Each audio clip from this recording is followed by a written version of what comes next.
Good morning, Rap Freaks. Lexi Out's here, and it is Monday morning, and we're doing a Monday Mo-Ment because today's Mo's birthday, y'all. Happy 36th birthday to the superfan, Monique Lawrence. We love you so much. We did the birthday in person on Saturday, and I want to talk about that event today. And also, it's her birthday actually today. So we're going to celebrate the birthday of Monique on the stream today. So she's getting a virtual birthday party along with the actual birthday party she got on Saturday. So I'm so happy to celebrate one of the greatest super fans in the history of the NBA, the super fan Monique Lawrence, the greatest.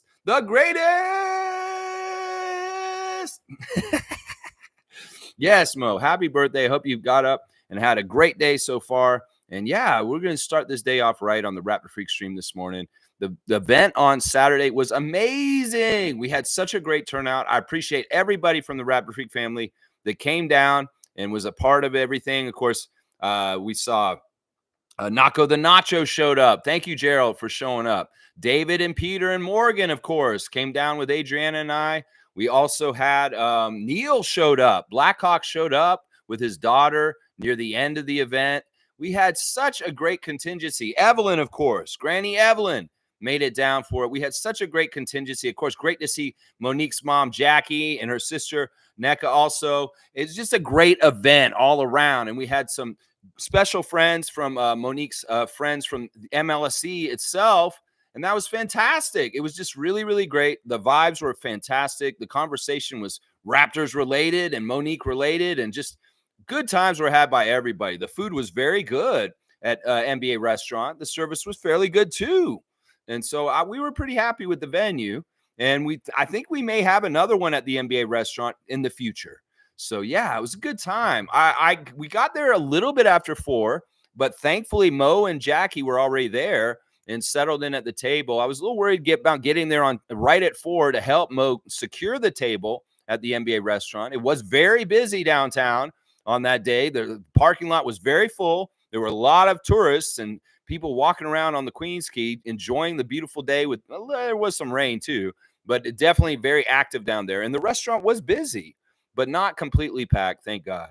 Yeah, it was a fantastic event. Of course, at that event, I was able to give Peter Saborin his fantasy basketball trophy and ring for winning our fantasy league this past season. Good job, Peter. Once again, congratulations. And as ordained by Commissioner of Fun, Trevor J., the very special trophy and ring was given to him on Saturday, Trevor, just so you know, that great case that you sent me.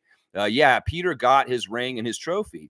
And I'm hoping that Peter will wear the ring around David and be like this. Hey, David. Hi, David. Yeah, just a little antagonization to get some good competition in the year to come next year for our fantasy basketball league. So, yes, some sibling rivalry is always fun. And yes, Trevor, thank you once again for your fun commissions of sending them to trophies to me to give out to people on the channel for fun things they did, like Peter did winning the fantasy basketball championship. Good job, Peter. We're proud of you. It was a very, very cutthroat season with some very, very good teams. And it was a very good accomplishment. Let's just put it that way. Now, Mo was showered with love, showered with attention, showered with appreciation. I just want to talk about some of the things that happened at the event as far as what Mo got. Oh my gosh, it was crazy. Now, personally, myself, I brought a flag that Isaac had donated to the channel a few years back. It's a championship flag, a 2019 a Raptors flag, and I figured on the anniversary of the Raptors championship, 5-year anniversary of the Raptors championship, I wanted to give a championship flag in memory of the championship from 2019 to Mo, a special championship flag that has appeared on this stream show in the past as a backdrop. And Mo said to me that she didn't have that particular championship flag, so she was very, very excited to have it and add it to her collection. I'll bet, and I know Jackie was saying this at the event, that Monique, her room is from floor to ceiling, all Raptor stuff, just all over the place. It's probably like you walk in there and it would be like going into Willy Wonka's chocolate factory and it's all colorful and crazy, but it's all Raptors. I'm sure that's exactly what Monique's room is like back there. Well, she got some more stuff added to her room this weekend, that's for sure. I also brought her a very old magazine that I found recently going through things to move out here to the country. I found something from my vault, something very, very cool. And in fact, I want to show y'all something like what I gave her. I used to subscribe to Basketball Digest as a young man and teenager. And in the early 90s, I got a subscription and I got magazines like this. This is a Magic Johnson cover one. And you can see my name's on there with my old address in Florida. But yeah, I had a whole stack of these somewhere in a box when I was going through stuff to find something. I found something very special. And it was a magazine like this from around this time in 1991. Yeah, the magazine cover was Michael Jordan in an Olympics jersey, and it was from Dream Team Barcelona. And it's a almost mint condition magazine. Looks very good, just like this Magic one.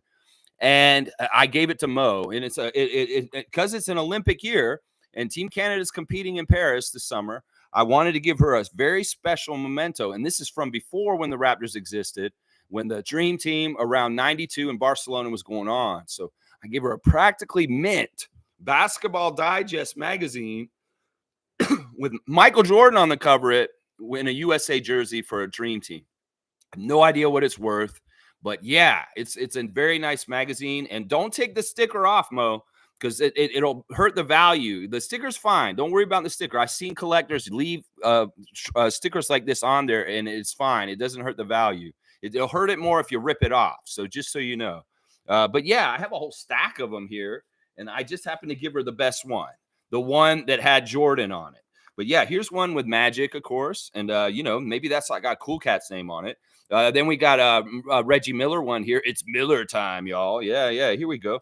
It's kind of like all the Dream Team guys are here. There's a Karl Malone one right there. Look at that. Then we got some Scottie Pippen. Scottie Pippen's basically all the Dream Team guys are on the covers here. There's a New York Knicks one with Patrick Ewing. Mil Bester, hello. And then there's a David Robinson, the Admiral on here. I love on the back of some of these, they've got the old Charles Barkley, what was it? It's not civilized. You're not civilized. Right guard. Anything less would be uncivilized. Charles Barkley. Yes. But yeah, I found these and I gave her the best one. So I don't know how much it's worth. She could probably get it appraised. It could be hardly anything. I don't know. But either way, it's a beautiful contribution to her collection. The value is only going to go up. Honestly, the value will only go up. Also, we had Adriana give Monique a very nice Snuggie. It was a nice Raptor Snuggie, kind of with a hood and a blanket kind of thing. Very, very cool. And she said she had one already, but she got a different color one from Adriana, which was awesome. One of her guests that works for Giants of Africa. Oh my gosh. She came with the most amazing gift, y'all. And it's weird because the night before I was sitting on Twitch with Emmanuel Quickly. And well, you know what? I was blown away. And a lot of us were a little jelly of Monique for this gift. She got a brand new Emmanuel Quickly signed jersey. Yeah, signed by Emmanuel at her birthday party. It was so beautiful, guys. A beautiful Raptors jersey, brand new jersey with Emmanuel's signature on it. So thank you so much for the friend of Monique's that works for Giants of Africa that was at the event. Oh my gosh, she was just blown away by the showering of amazing Raptors related gifts, and Mo's was just feeling so much emotion on Saturday, and it was so nice to see the celebration go so well and so much love being shared and shown for Monique. It was so good. Now let me get to another huge thing. I mean, when that jersey came out, I was like, oh my gosh, that's amazing. That jersey is so nice. I mean, Evelyn came and gave her a nice hat, some little granny swag, and then David. Oh my gosh, David. I'm going to start calling David St. David. We've got the benevolent Isaac Campbell. We've got so many generous and amazing people on this channel, like Trevor J. and Randolph, everybody. But David was a saint on Saturday. Oh, my gosh. I couldn't believe what he did. Well, he gave Monique a trophy. He gave Monique a beautiful black trophy that said champion with a basketball on top of it. And written on it was Raptor Freak Champion. Yeah, trivia champion. That's right.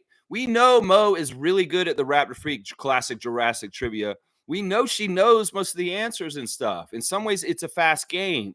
And in some ways, she's not able to compete in the format that we do it. I wanted to make it more fair for her in certain ways so that she could, but it's been hard because the game is super competitive as it is in this season right now and how it's wrapping up. But we know Monique's knowledge is unsurpassed and that she is somebody who knows all the answers. It's just that, some people are quicker. So we wanted to acknowledge her very, very strong trivia Raptors knowledge by giving her a Hall of Fame Raptors Trivia Championship. The trophy was like this big, and Jackie was worried about getting it home and lugging it all the way back, but I'm sure they got it back. But it was an amazing, beautiful trophy that David gave to her. And it was so thoughtful, David. It was something I had no idea he was going to do. And it was just, oh my gosh, it blew us all away. It was very emotional. And Mo, you deserved every bit of it. It's just so true. I know because I talk to you all the time. I've been talking to you for years through Facebook, and your knowledge and your passion and your dedication, your loyalty to the Toronto Raptors is unmatched. And in some ways, that was part of the reason why we had to give you that trophy.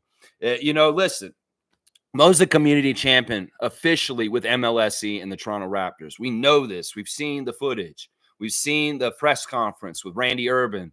We know that Monique has also been an MVP of our channel in past years, where she's won a Raptor Freak MVP for being our best, most valuable person on our channel. Well, she's now Raptor Freak Trivia Hall of Fame. She goes the first person to ever go into Raptor Freak Hall of Fame trivia section. So, Monique, you deserve it. That trophy is signifying that you are a Raptor Freak Trivia Hall of Famer. And I know you got a good place for it in your room full of stuff that I was describing earlier. But, David, man, you went above and beyond. And wow.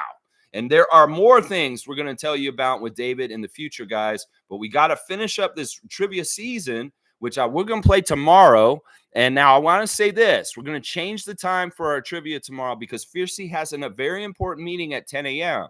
And I want this to be as competitive as possible. I don't want her distracted from doing the trivia because she's in a meeting. So we're going to have an early start to our stream tomorrow at 9 a.m. Eastern time. So be ready to come in at 9 a.m., guys. We're going to start right on the dot. And I want to have it done way before 10 a.m. So the trivia is going to come fast and furious tomorrow, right away at 9. So, Amit, if you're listening, you need to know 9 a.m. Eastern Standard Time tomorrow because Fiercey is going to have to go to an important meeting at 10 a.m. And we want to make sure she can give her best effort against you in these finals that we're in right now. Just like the Mavericks and the Celtics are in the NBA Finals right now, our Raptor Freak Trivia is in the finals. There will be a game tomorrow, and there most likely will be a game next Tuesday also. If they sweep them by Saturday, then, well, maybe there won't be a game next week, but there should be. I have faith in the Mavs to take at least one in Dallas coming up in these next two games, game 3 and 4. So, yeah, the games are spaced out 2 days apart. So the mark would be game 5 will be next Tuesday, a week from tomorrow. So we will have a second trivia week as long as the Mavs win one more. Otherwise, it'll be just classic cards and the trivia for tomorrow that will finish up the season. So, yeah, lots to talk about. The event was amazing. I appreciate Monique so, so much. She is an amazing person that connects people. And in some ways, I really, really appreciate Monique for connecting me with some of the people that were there that day. It was fantastic. What a great event. I'm so glad it went off without a hitch. Kudos to Monique for organizing part of it, and kudos to Jackie for being really like helping facilitate and making everything happen too. Monique's mom's a special lady, and she really, really, really loves Monique a lot. And man, the love there is so, so strong. And man, what a glorious, perfect birthday party. Seriously, I declare that a perfect birthday party. Seriously. I've been to a lot of birthday parties in my life, and that birthday party was badass. Let's just put it that way. All right, let me check in with you guys in the comments and see what's going on this Monday Mo-Ment. That's right. It's a Monday moment. Saturday's party was awesome. That's what it was all about. That's right. Here we go. I know y'all are going to put Monique on blast today, and rightfully so. It's her birthday. And happy 36th birthday. Monique, yes. Trevor's saying, good morning, Raptors family. Nobody has it easy. Everybody has issues. Life happens. You never know what people are going through. So pause before you start judging, mocking, or criticizing others. Everybody is fighting their own battles. This is very true. There's all kinds of different ways we can think somebody, they're annoying me, but we don't know the whole story. Like Trevor's saying, somebody could be struggling inside and we have no idea. There's a lot of different things in this world that, you shouldn't just presuppose. You know what they say when you assume? Yeah, you make an ass out of you and me. Yeah. But what I'm saying is, look, there's people that have disabilities that are not visible. You can think certain things about somebody and something, but you have no idea. They may be having to deal with something in their life that you just don't know about. So it's none of your business. Some people get mad at people for parking in handicap spots and they have the sticker, but they don't seem like they're handicapped. You have no idea what's going on in that person's life. So don't judge. It could very well be that they do have a serious condition that you can't see, and that's part of it there. This is so true, and especially in today's day and age, everybody's got stress. Everybody's got struggles, and let's just come with people with a kindness and come to people like you'd like people to come to you, and let's just turn the other cheek and be benevolent like some of the great people on this channel. And just be like, supportive and holistic and caring about others, because there's so many people that are just me. And if you're in my way, get the hell out of my way. And that is a problem. We are a community. We share this planet. We are all one in a long run, and we need to take care of each other. And I love Trevor's words of wisdom this morning. He's exactly right. So, let's think of others and let's be thoughtful. How about that? Yeah, there you go. There you go, Trevor J. Always good to see you, Commissioner. David is here. Good morning. Happy birthday, Mo. You really are the greatest. Yeah, David, man, what a great gift you had for her. And yes, I agree with you. Mo is a uniter. Mo is a community champion, as the Raptors have declared her. And that's true. I mean, in some ways, she brings people together. And she shows a strong, undying spirit that's unwaveringly loyal for our team. This is part of the reason why I love her so much. I identify with how she feels about the Raptors exactly. Like the way she feels about the team is exactly how I feel the team. We're real ones. And we're not going to ever turn our back on that team. It doesn't matter what happens. We love the Toronto Raptors, and we will for the rest of our lives. And, that's the thing that's different. Some fans are fair weather. Some fans will not watch them if they're not winning. Some fans will only watch them when their favorite player is playing for them. But not us. We are fans of the team. And the team, as the team goes, we go with it. And that's just how it is. We're real ones. That's right. And that she is the greatest. She honestly is, David. She is the greatest. David saying, nice W in fantasy last week, Kareem. When I realized I was going to lose, I thought it's a complete crap. Yeah, let's go look at the fantasy this week for WNBA. Very competitive week in a lot of matchups. Very interesting, the WNBA doing the Commissioner's Cup this weekend. Fantastic stuff, having that mid-season tournament. And they set up the finals for it. I guess it's going to be New York, and they're going to be facing, I forget who they're facing, though, but they'll have the home court advantage. But in our league, very, very close matchups this week 4. I ended up beating James, but not by a whole lot. I finally got my first victory of the year, so I'm 1-3. Meredith beat Edmond pretty badly, and Meredith is one of the undefeated teams. Of course, Meredith is our champion from last season. Meredith won the WNBA Fantasy League for our channel last year and has a ring for it. Yes, and so Meredith is a perfect 4-0. To start the season. 2 teams are 4-0 so far, and we got to give MK the shine. Fiercey defeating Morgan in a very, very hotly contested matchup. Morgan is a fierce competitor, and Morgan knows her WNBA, and Fiercey is really coming on strong and really, really engaged this season. And what a battle. So both of these top teams are now 3-1. Good job, ladies. You guys are doing awesome, and I really love the spirit of y'all with your competitiveness this season. I can feel it. I can feel it from y'all. Seriously. Kareem beating David, as David has conceded just now in a very tough matchup. He full-assed it, and he did a good job getting good contributions from his team. And Kareem is the other undefeated team in the league right now. So good job, Kareem Thomas, being an undefeated team in our league right now. So you and Meredith are the 2 4-0 teams in your 2 divisions. That's a big accomplishment. And then finally, Cool Cat got her first victory of the season. No, David, she's not fired. she's still coming back. It's maybe that Cool Cat was a little busy for the start of the season, and now things have settled down a bit. Maybe Cool Cat can pay more closer attention to her WNBA fantasy team. But she beat JP and the Reese's nieces in a pretty good battle. But good to see Cool Cat get her first victory. So everybody's won a game now except for Edmund in Race Mode Daily. So yeah, that's just what it is. Hey, good job, Kareem. Congratulations, beating David. That's an accomplishment in itself. Seriously, if you're matched up with David in anything, he's an ultimate competitor and he's trying to win. So if you beat David in fantasy and trivia and whatever, you have accomplished something. Just trust me. Just trust me. Trevor J saying, happy birthday, Mo. Have a great day. Yeah. It's a Monday. So, Saturday was a good day to have the party. But yeah, it's actually her birthday today. And actually, you know what? Let's go look and see if she shares a birthday with any of the former Raptors. Let's see. You know whose birthday it is today with Monique's? It's Svi Mihalik's birthday. Happy birthday to Svi, former Raptor from Ukraine, current Celtic playing in the finals for Boston. It is actually Svi's birthday today. So happy birthday to Svi and also to Monique. There you go. Yeah, I like that. Here we go. Here's Mo in the chat now. Here's the VIP, the guest of honor, the very important person. Let's see. Good morning, Raptor Freak family. Thankful to have you all in my corner. Chapters 36. That's right. 36. 36. That's you know what? 36 years of excellence.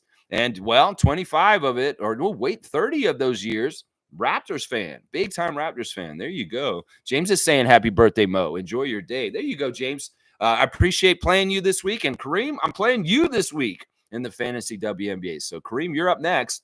Let's see. Here's Rio McLovin. We've missed you, Rio McLovin. I remember you from before. And they're saying happy birthday, Momo. Yeah, happy birthday, Mo. From Rio. McLovin. Yeah, I love that handle. And I remember you from before, Rio. Amit is here. Good to see young Amit here. Good morning, y'all. We're moving apartments and people want to check it out, and I'm not allowed to be at home, so I do not know how long I can be here today. May just listen in on my phone, though. Amit, I hope that you're safe, and I know that, yikes. This scares me for you. I don't want anything bad to happen to you guys, and I do not want any rockets launched anywhere near you specifically or anybody anywhere, whether it's which side. So, Amit, please be careful today, please. And I hope everything's safety for your family in all situations going on right now. So, Amit, please be safe. And we will do the classic card very soon, my guy. All right? I promise you. Nako's saying Tatum's playing like a good second option. Luka playing like the Mavs only option.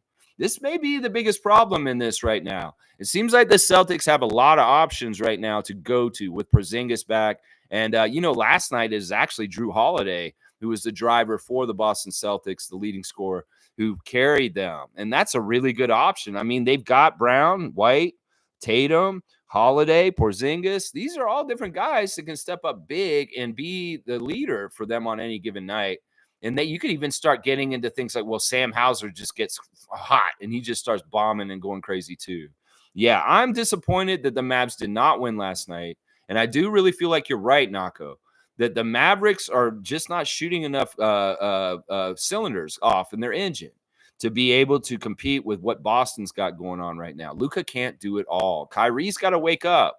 There's an interesting stat by Kurthika of TSN out on Twitter after the game last night. Kyrie Irving is 1-12 in Boston in their arena since he stomped on the logo disrespectfully.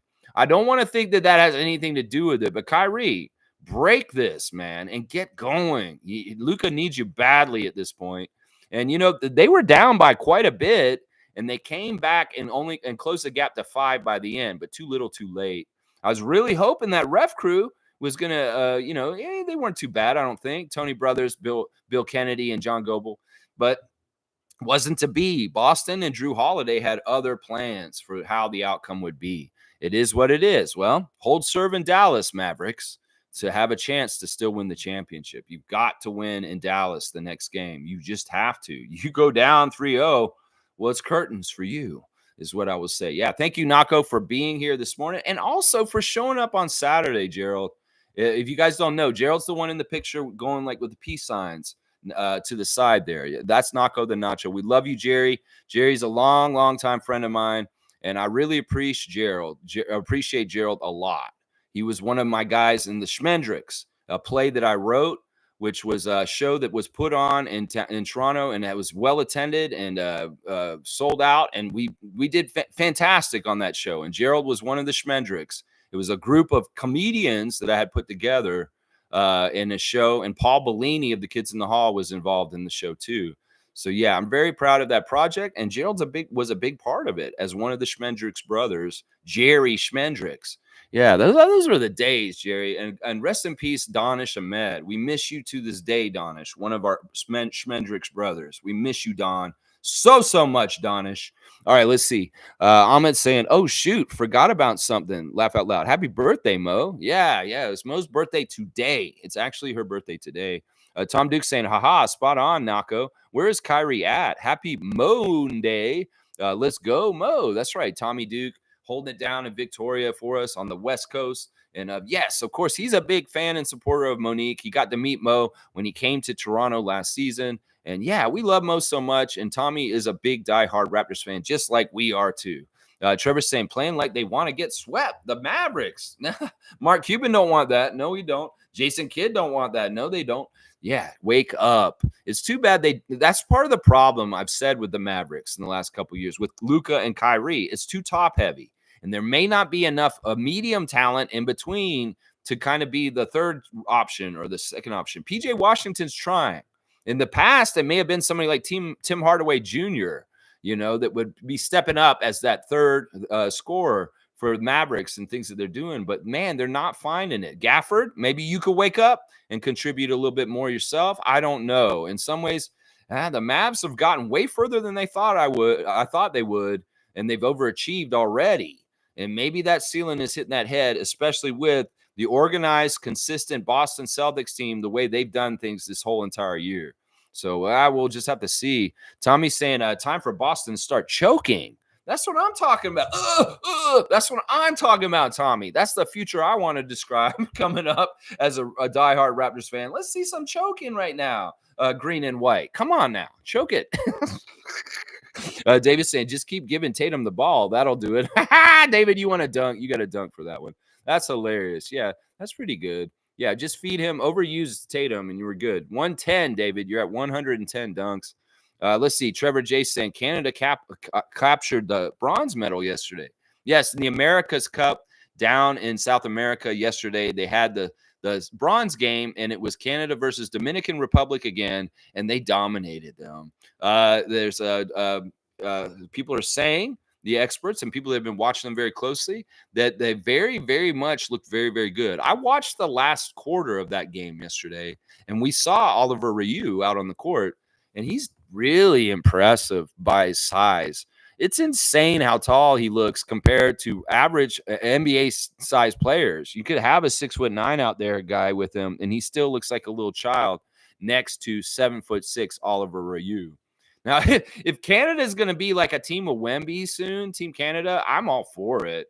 Like there's that Matthew Dan guy, and then if you use Zach Edey, if we have all these really tall centers. Now, hopefully they're quick enough and lithe and agile enough to be more than just a big, huge guy. In some ways, Oliver's a little stiff from what I've saw of him running up and down the court, but there's a lot of promise if he can get a little bit more athletic and more muscle on him. Yeah, he could be very scary, very, very scary. And I loved watching him for a bit. But Team Canada dominated Dominican and won the bronze in the tournament. Of course, the USA defeating Canada pretty bad the day before and getting to the gold medal game against, I don't even know who they're playing. I'm just paying attention to Canada down there. So, yeah, good job under 18 men's basketball for Canada, getting a bronze medal yesterday in competition against Dominican Republic. Yeah, very, very good stuff there. I liked it, Trevor, a lot. Jill's here. Good to see Miss Moody. Morning, peeps. Good morning to you, Jillian. Hope you're having a great start to your Monday morning. Bryce is here. Good to see Bryce holding it down in Kentucky for us. Good morning, Lex and Raptor Freak. Good morning to you, Mr. Lawson. I hope you're having a fantastic start to your week down there in the Bluegrass State. That's right, the homeland of basketball. That's right. G saying, photos look great. Mo looks so happy. G, It was an amazing event. And I know you're in Toronto. You got to come to one at some point, my guy, for sure. Yeah, as the original Raptor Freak champion, yeah, of trivia. Yeah, we need to meet you too, G, at some point. I know you know, whatever you can do at some point. Maybe we'll see you at some time. There's maybe some developments with Trevor coming this season. We're gonna go to game.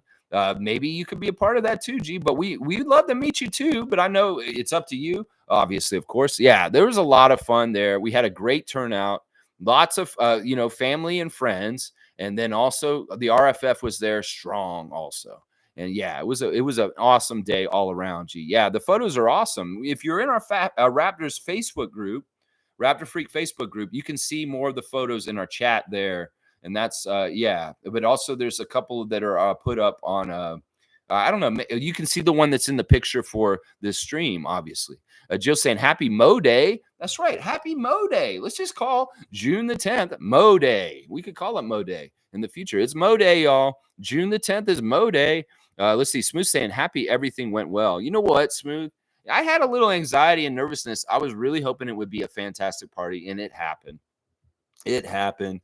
It went off without a hitch. It went perfect. You can ask Jackie. She's very, very pleased with everything. I mean, the NBA restaurant was kind of weird because they make them cut the cake. Like they brought their own cake, and we could have cut it ourselves. The NBA restaurant's like a $2 cake cutting cost to put it on plates and serve it to everybody. I mean, I understand. They don't want like paper plates and a mess and everything like that.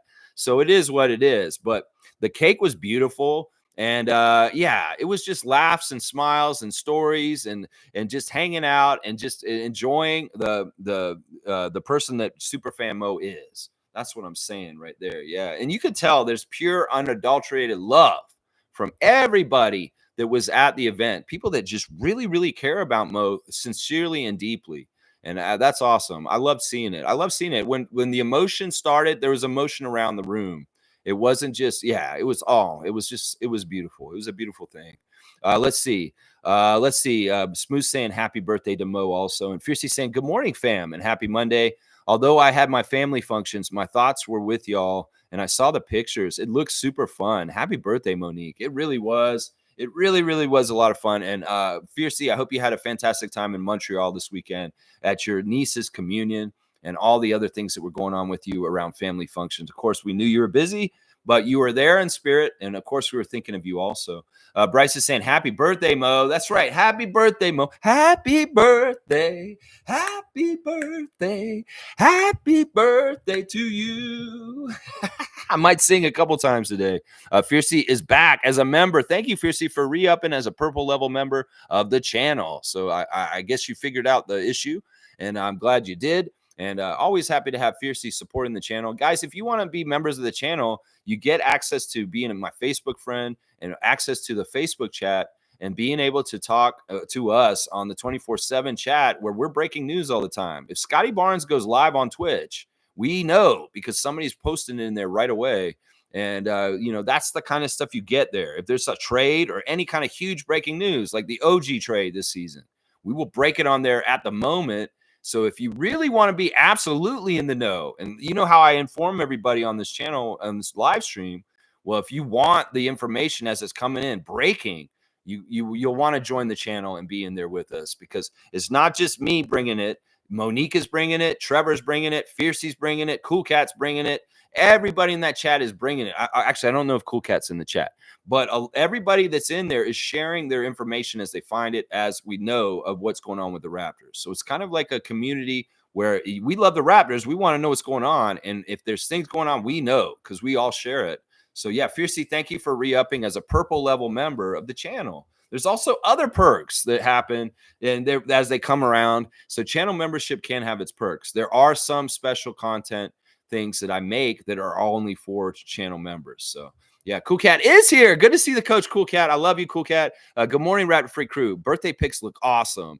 Birthday blessings, Mo, my fellow Gemini. Yes, so many Geminis in my life. Cool Cat, when's your birthday? You're a Gemini. It's got to be recently or just about to come up. So yeah, we definitely want to celebrate your birthday also, Cool Cat. So let me know what your birthday is. Yeah, June is just a birthday month. It's Adriana's birthday also. It's my mom's birthday. It's my grandmother's birthday on Wednesday. She's turning 102. And today is actually my niece's birthday also. She turned 14 today. So yeah, I got to call my little niece in Atlanta today and wish her a happy birthday. Yeah, yeah. Smooth is saying, sweet. Yeah, it was really good, Smooth. Really, really good. Fiercely saying, I was able to update my Raptor Freak membership. Yay. I'm glad that worked out. And Mo's saying, thanks, everybody. Very touched. Go Raptors for life. That's right. That's right. That's just how it is. And I've made the commitment to do this stream every single morning and give that place for us to be together as a community. And I'm going to do it. I'm going to do it. Rain or shine, I'm going to try my best every single time. Every single time. Cowboy is here. We missed you on Saturday, Bradley, but your spirit is always with us. You are always good in attendance at Raptor Freak events for the most part. And man, we did miss your presence on Saturday. But I know if you could have gotten here from Barry in time to do it, you would have. But he's saying happy birthday, and he's got the Emoticon birthday parade for Mo, Superfan Mo. Look at that, a cake and all kinds of celebrating, a balloon, a present, all kinds of stuff on there. I love it, Bradley. We love you, Bradley. And of course, I'm going to put Bradley's company on blast. Ta-da, y'all. Seriously, y'all. Do you need like new flooring in your house? This guy can come and do flooring for you. I might need to call Bradley soon because there may be jobs out here that I can't handle totally by myself, and I may not have some help around at that time. So I may be calling 647-833-6844 because Bradley can come help me lift something real heavy or get a job done, like dig a 20-foot trench. So yeah, I may be calling Tada myself because I might need Bradley's help. So Tada, it's in the phone book, but it's also right here, 647-833-6844. We love you, Bradley. Ta-da! Yeah, that's right. All right, let's see. Fiercey's got Mo on blast. I love it. But Cowboy's doing it too. Smooth saying, wow, man. And Bryce has got Monique on blast like crazy right here. I love it. I love all the spamming of Mo in the chat, guys. It's awesome. Randolph's here. Good to see Randolph Phillips. A blessed good morning, beloved Raptor Freaks, most informative gang. As the seasons change, we must adopt and remain relevant to the times in which we live.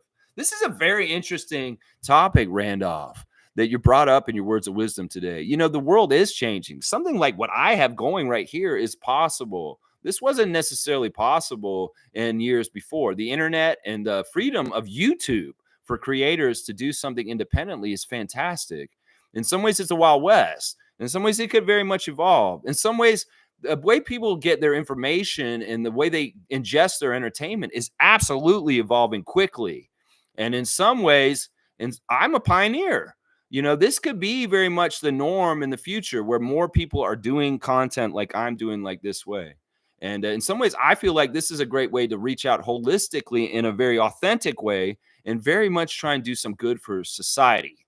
And well, in some ways, you're exactly right, Randolph. I would say, well, the times are changing. You got to adapt. And well, media is changing. And in some ways, I'm a symbol of that. So yeah, I appreciate you, Randolph. Blessings to the Phillips family and all the Raptor Freak families out there, especially the Lawrence family today. That's right. James is saying, sign quickly, jersey. Wow, it was a beautiful James. Immaculate, clean. Oh my gosh. And that trophy David gave her was clean too. Oh my gosh. She got some really, really special, high quality gifts.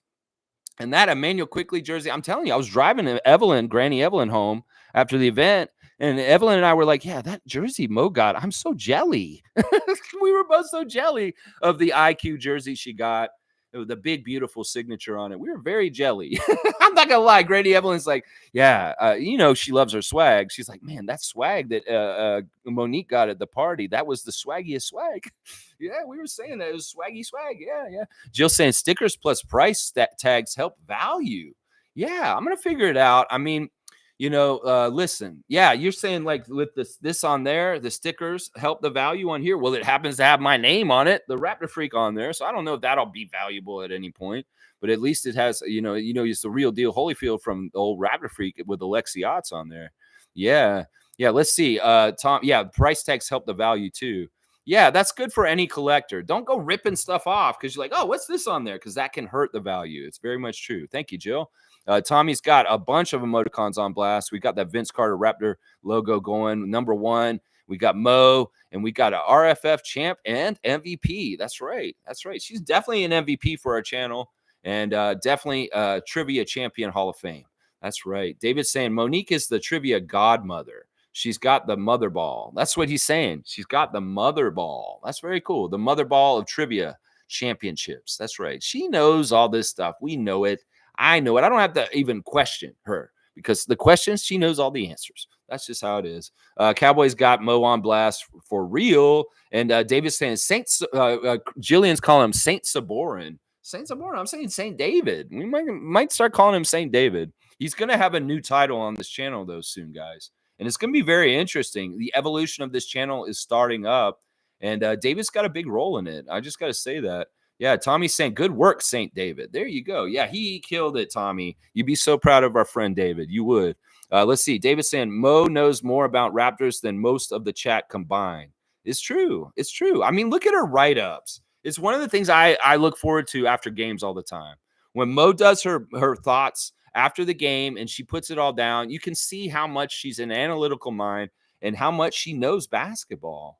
And she really does pay very close attention to the players. And she is a scout. Like, honestly, Monique knows basketball. She looks at all these players we're looking at for the draft, and she puts her opinions out there. She did recently a write-up on Keyshawn George, and that's fantastic. Like, that kind of stuff is really important.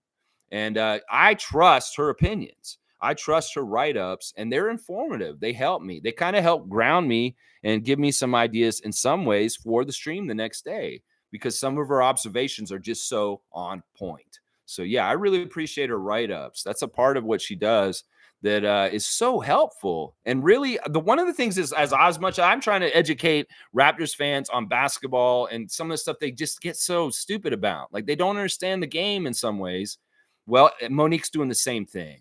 She's educating people on Raptors basketball, and so they can understand the game a little bit better, because there are a lot of people that are, I'm not going to just say younger. There's just people in general that don't know the game of basketball. They're fans. They understand, they love the Raptors, but they don't necessarily understand the rules, the culture, the history of the NBA.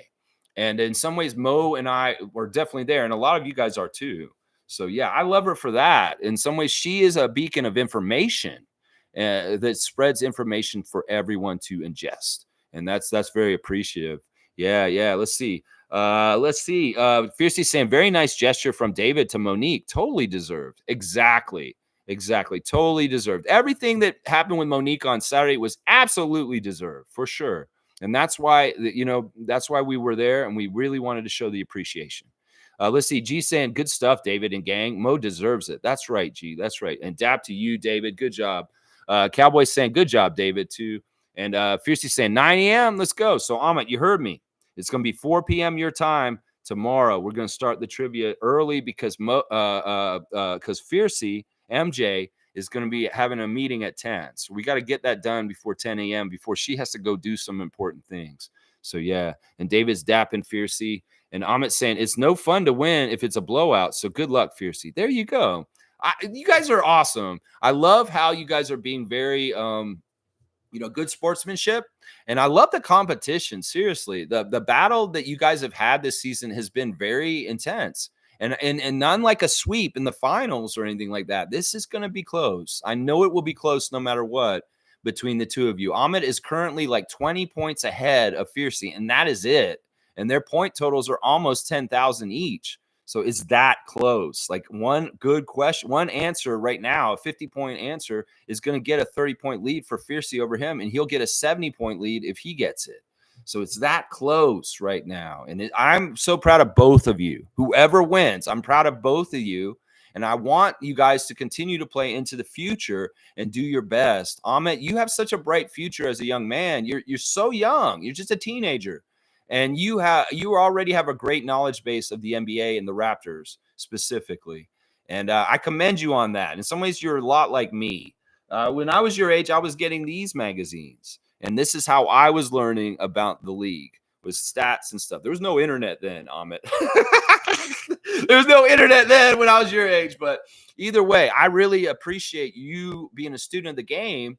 And I am astounded by how much you know at your age. I really, really am. So either whoever wins, there's no shame in whoever loses either. And I expect the person that doesn't win this year to come back next year and give a good effort to win it next year. How about that? Isaac's saying, Mo, awesome. Happy birthday, Mo. Yeah, number one, benevolent Isaac Campbell, a part of the birthday celebration by proxy, because that flag, in some ways, that flag went the right place, Isaac. I have to say that. And I was so happy to give it to her. It's a symbol. It's something that Isaac had for a long time. I had it for a few years now, and now it goes to Mo. So the lineage of the ownership of that particular Raptors championship flag is from Ottawa to here, and it's a very special flag. That is the Raptor Freak family's official championship flag, Monique, because it's been mine and it's been Isaac's, and now it's yours. And that's a special flag. I mean, I might have gotten a flagpole. I might put a flag up on my property here at some point, a Raptors flag. But I'll probably do a We the North or something like that. Yeah, like the one that's been on my channel. So let's see. Jillian's saying good luck to Fiercey, and Amit saying, or if it's not fair. Yeah, we're not gonna listen. The only thing I will say, Amit, is I'm gonna be throwing curveballs at y'all. You know that I'm not gonna make it simple for somebody to win this. So be ready for anything, the unexpected. And last week was the first curveball. And tomorrow there may be curveballs. And then the next week, there's probably going to be curveballs also. It may not be exactly easy, but you guys give it a good fight and we'll see what happens. To the best person win. That's what I say right there. Yeah. Let's see. Fiercey saying, Mavs are annoying me big time. They better wake up. Yeah, get going. You don't know how many times you can get finals chances to appear. And, you better take advantage of those chances when you appear in the finals. Luka Doncic. Yeah, Kyrie Irving, you're getting older. There's no guarantees you're going to make the finals ever again after this, Kyrie. So play like your life depends on it. How about that? Fiercey saying good luck to Amit. That's the good sportsmanship that I love to see. That really, really is that good sportsmanship that I love to see right there. Let's see what else y'all are saying. Well, I jumped ahead. I want to make sure I get to the right spot for sure. No. All right, David's saying, nah, crush him, Fiercey, crush him. David, all right now. Yeah, Amit, come on, just chill, David. You need to be more, I guess there's people rooting for people, but whatever. Amit, you've done such a great job. You have my complete respect, my guy. You really have. Like the fact that we honestly thought that the lead she had was not, it was insurmountable. And the fact that you came back and you're now in the lead right now is a huge accomplishment, my guy. I mean, she was like 1,000 points ahead of you, and you just hightailed it in the last couple months of the season to get there. Amazing. Cowboys saying that's a great pick. The Raptor Freak family are some great looking people. There you go, Cowboy. Yeah, you missed out. You would add to the beauty, Bradley, if you came down there, especially if you came down with your wife and some of the kids. Oh, I want to see that little guy. Uncle David missed seeing his nephew. You want to see the little guy smiling. Yeah. Seymour saying, damn them Celtics. Yeah, all right, Sheriff. I'll give you a dunk for that, even though it's a little non sequitur. I like it. I like it a lot. Seymour's getting a 63rd dunk for just saying, damn those Celtics. Let's see. David saying it, Amit, you're awesome, bud. Yeah, listen, Amit, man, seriously, there's a lot of respect for you, my guy. A lot of respect. You've hung in there. And in some ways, it's very and crazy good how Amit's done, considering he's such a different time zone than us. He's such a different time zone, being 7 hours ahead of us. It's like right now it's 5:18 where he is right now in the afternoon. So, that's amazing. In some ways, that's very impressive that you've kept up with my channel, even though you're nowhere near our time zone. And yeah, Amit, man, I have a lot of like real respect for your knowledge. Like I keep saying, man, I really do. Let's see. David saying, I went to the Ontario plant show yesterday. I got 3 boxes of mushroom spores, chestnut, and oyster mushrooms, and some aquatic plants for my bird bath and pond. David, man, dude, your knowledge is awesome. I went to David's house on Saturday, and he has got carrots and potatoes and all kinds of crazy things growing on a balcony on the 19th floor of a condo near the Sky Dome. He has no yard. He's basically using Peter's balcony, and he's got so much growing out there. The man needs a room to grow. And that's why I'm saying, David, come out here and we will put stuff in the ground on my property out here. And it'll be a nice situation where you'll get that outlet in the room, and you'll teach me gardening stuff because I'm failing so far. I'm not going to lie. Everything I've tried to do gardening wise in the last year has not worked out well. My mother's stuff is doing amazing around here. She had tulips and 20 out of 20 of them bulbed. And she's been doing a fantastic job herself. So I'm just kind of like waved the white flag and said, Mom, you're the master gardener of the house. Whatever you decide you want to do, you go ahead. But I need your expertise and I need some guidance. Let's just put it that way. because I mean, I'm good at a lot of things. I know a lot about raptors, but I do not know what I'm doing when it comes to gardening. But I'm a willing student and I want to learn as much as I can. And in some ways, YouTube channels are great, but having somebody specifically that has knowledge that I can ask specific questions to is even better. Let's just put it that way. So I'm really interested and looking forward to working with David here on the property and planting food and planting other stuff here. Yeah, it's going to be a lot of fun. And of course, we'll share the crops. And just like Bradley brought peppers to our Raptor Freak family get-togethers in the past, well, you know, that's what it's going to be all about. In some ways, maybe I'll build a food forest food bank. And then some ways we'll be able to share food in certain ways. I feel like this is something that people are going to need to do no matter what coming up. Seriously, we're all going to need to grow our food as best as we can. And even hopefully with the climate changes and stuff that make it harder for us to grow food well, we might really need to be looking out for each other in certain ways like this. So I'm all about starting a food forest here, a permaculture food forest, and with David's expertise, hopefully helping me. Yeah, Cowboy's saying, David, let's grow. Yeah, I want you to come out here too, Bradley, and help me out too, because I know you're extremely knowledgeable on this subject too. So if we have kind of a guild of garden knowledge that can help me with this, I'll help y'all with Raptors information. You can help me with gardening information. It all works out. Jillian's saying, can we come help you plant them, David? Yeah, I mean, we'll see. I want to start this slow. Like I said, I just got here full time and I'm settling in out here at the cottage. And in some ways, I still got to get a lot set up. The studio is still half built. And we're doing things like we got to go to the hardware store today and get more lumber today. And we're starting to put the floor in on it. We finished the paneling, but we got to do the finish around kind of the cracks. And we've also got the floor in, and there's all kinds of little finishing kind of things we got to do with it. And then I'll start to move the studio stuff in there and start getting it set up. And you'll start to see differences. I'm going to paint one of the walls green behind me so we can, and I'll put it green screen so we can do some fun stuff like other YouTube channels have done in the past with green screen stuff. So we'll have to see how it goes. I'm gonna try and expand the technicals of this channel with the new studio. So we're gonna see how it goes. So right now it's really settle in and build the studio mode for me. But in July, when things are a little bit more settled down, I'm gonna have David come out here and we're gonna start planning some stuff. It may be later in the season, but maybe we can do some annual stuff that has a shorter growing season and do that kind of stuff. All right, let's see. And Cowboy's laughing. Seymour saying, send me some after the growth, David. Spread the greens for sure. We'll do that for sure. That's one of the things that in whatever I'm going to be doing here, I want to, obviously if we get a really good crop of something, I'll use it for myself, but I can't probably use everything. That's usually what people have to do. That's why people bring stuff to a farmer's market and they share stuff. So we'll figure it out. We're going to figure out some stuff here. Jill saying he whole asked his fantasy Lex, laugh out loud. Oh, Jillian, Miss Moody. Seymour saying morning pickleball champion, AKA Jillian. Yeah, she's a pickleballer. And Cowboy wants to give an alley-oop to Miss Moody. All right, we'll do that. Jillian's getting an alley-oop from the John Stockton of the Raptor Freak family.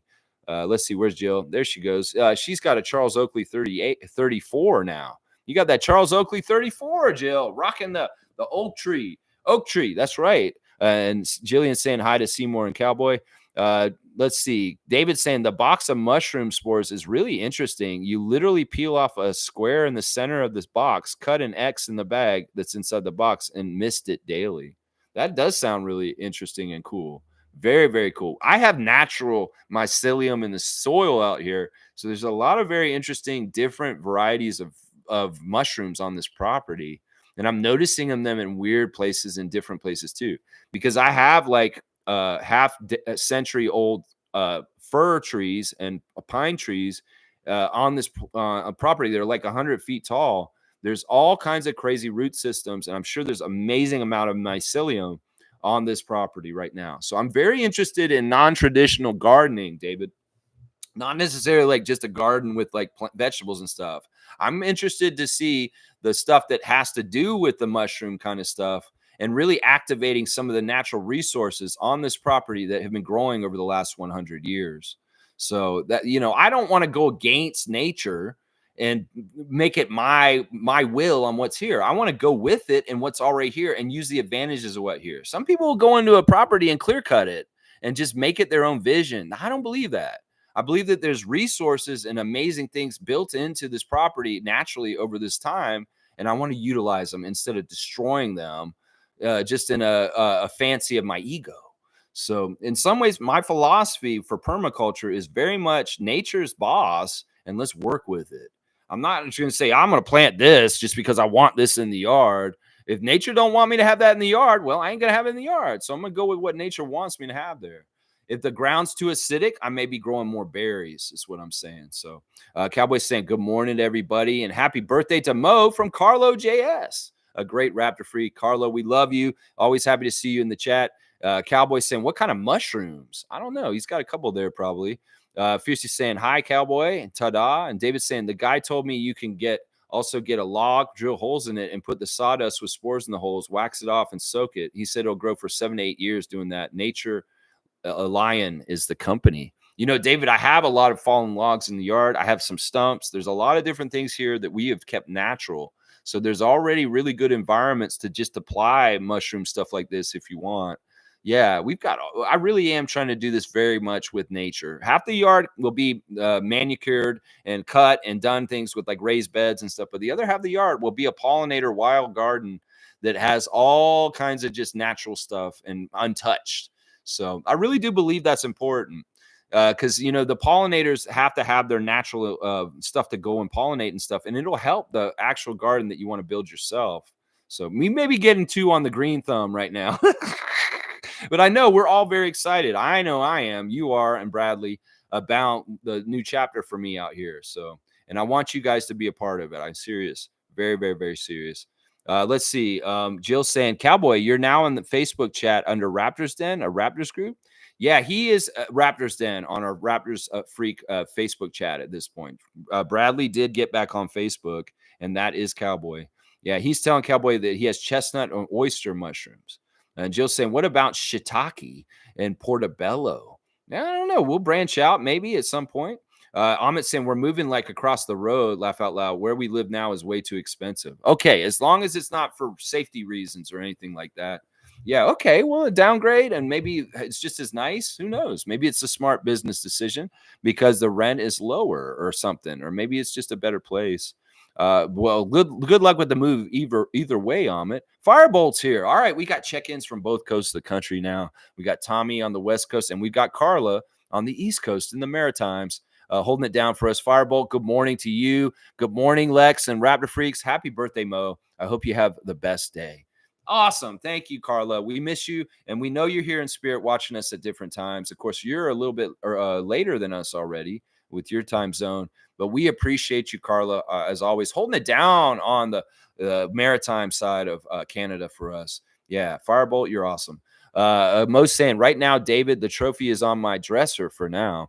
Yeah, it's a bit of it's got a block on it. It's a substantial trophy. Let's just put it that way. It's got almost a full-size basketball on it. In some of the pictures, you can see it. If you check out our pictures from the event, you can see how substantial. It's like a real basketball. You grab it, it's got the grip on it and everything. Yeah, it's crazy. What a badass trophy David got for Monique. It is just amazing. David's saying they only had white oyster, black oyster, chestnut, and one other kind, but the other kind isn't from this area, so I didn't get them. I really try to stick to plants native to Ontario and Eastern Canada. Yeah, I'd like to do that too. That philosophy is definitely something I'm trying to do here too. But in some cases, you know, it may be fun to get into exotics a little bit as long as they're not invasive. That's what I'll say right there. Yeah, David's saying that's awesome, Mo. The trophy will be dope no matter where it goes. Yeah, and well-deserved. And yeah, she's probably getting a collection of trophies there. I mean, she was counting her championships on her fingers when we were there. Just after this one, she's like, I got this one, I got this one, I got this one, I got this one. It was awesome. Yeah. Let's see. Jill saying Ontario mushrooms rock. All right, I like that. You could be a spokesperson for Ontario mushrooms. We'll put Jillian in the commercial. And Joe would be like, I'm Miss Moody from Mushrooms. Miss Moody from Mushrooms. Yeah, Ontario mushrooms rock. Let's grow. Yeah, there you go. I like that. That's already a good pitch right there. Joe's saying, you're a playwright, Lex. I'm a comedy writer. I wrote comedy shows back in the day a couple of years ago. I was going to Second City and studying improv, but also writing comedy and sketches. So I would write like Saturday night sketches and stuff like that.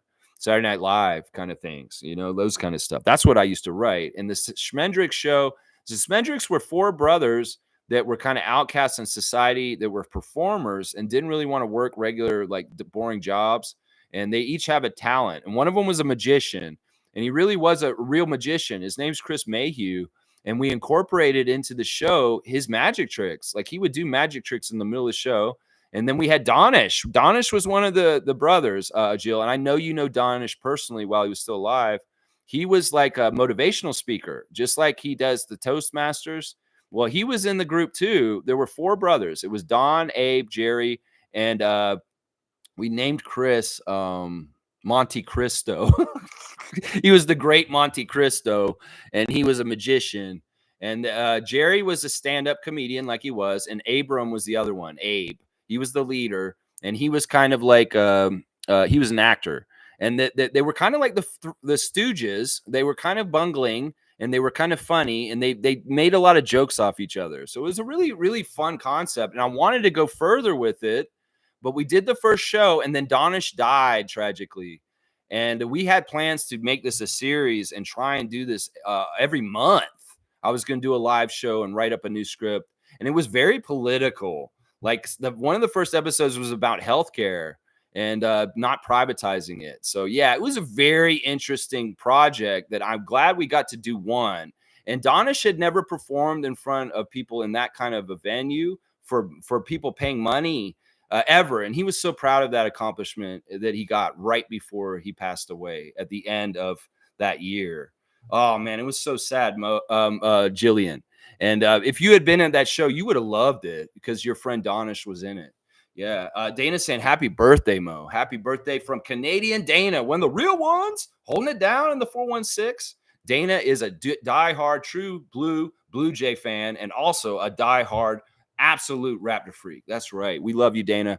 David saying, I think I might try to dehydrate some, Seymour. I'll vacuum seal them and send you some. There you go. We'll figure out where there's a will, there's a way. We'll get mushrooms to Alberta for the sheriff.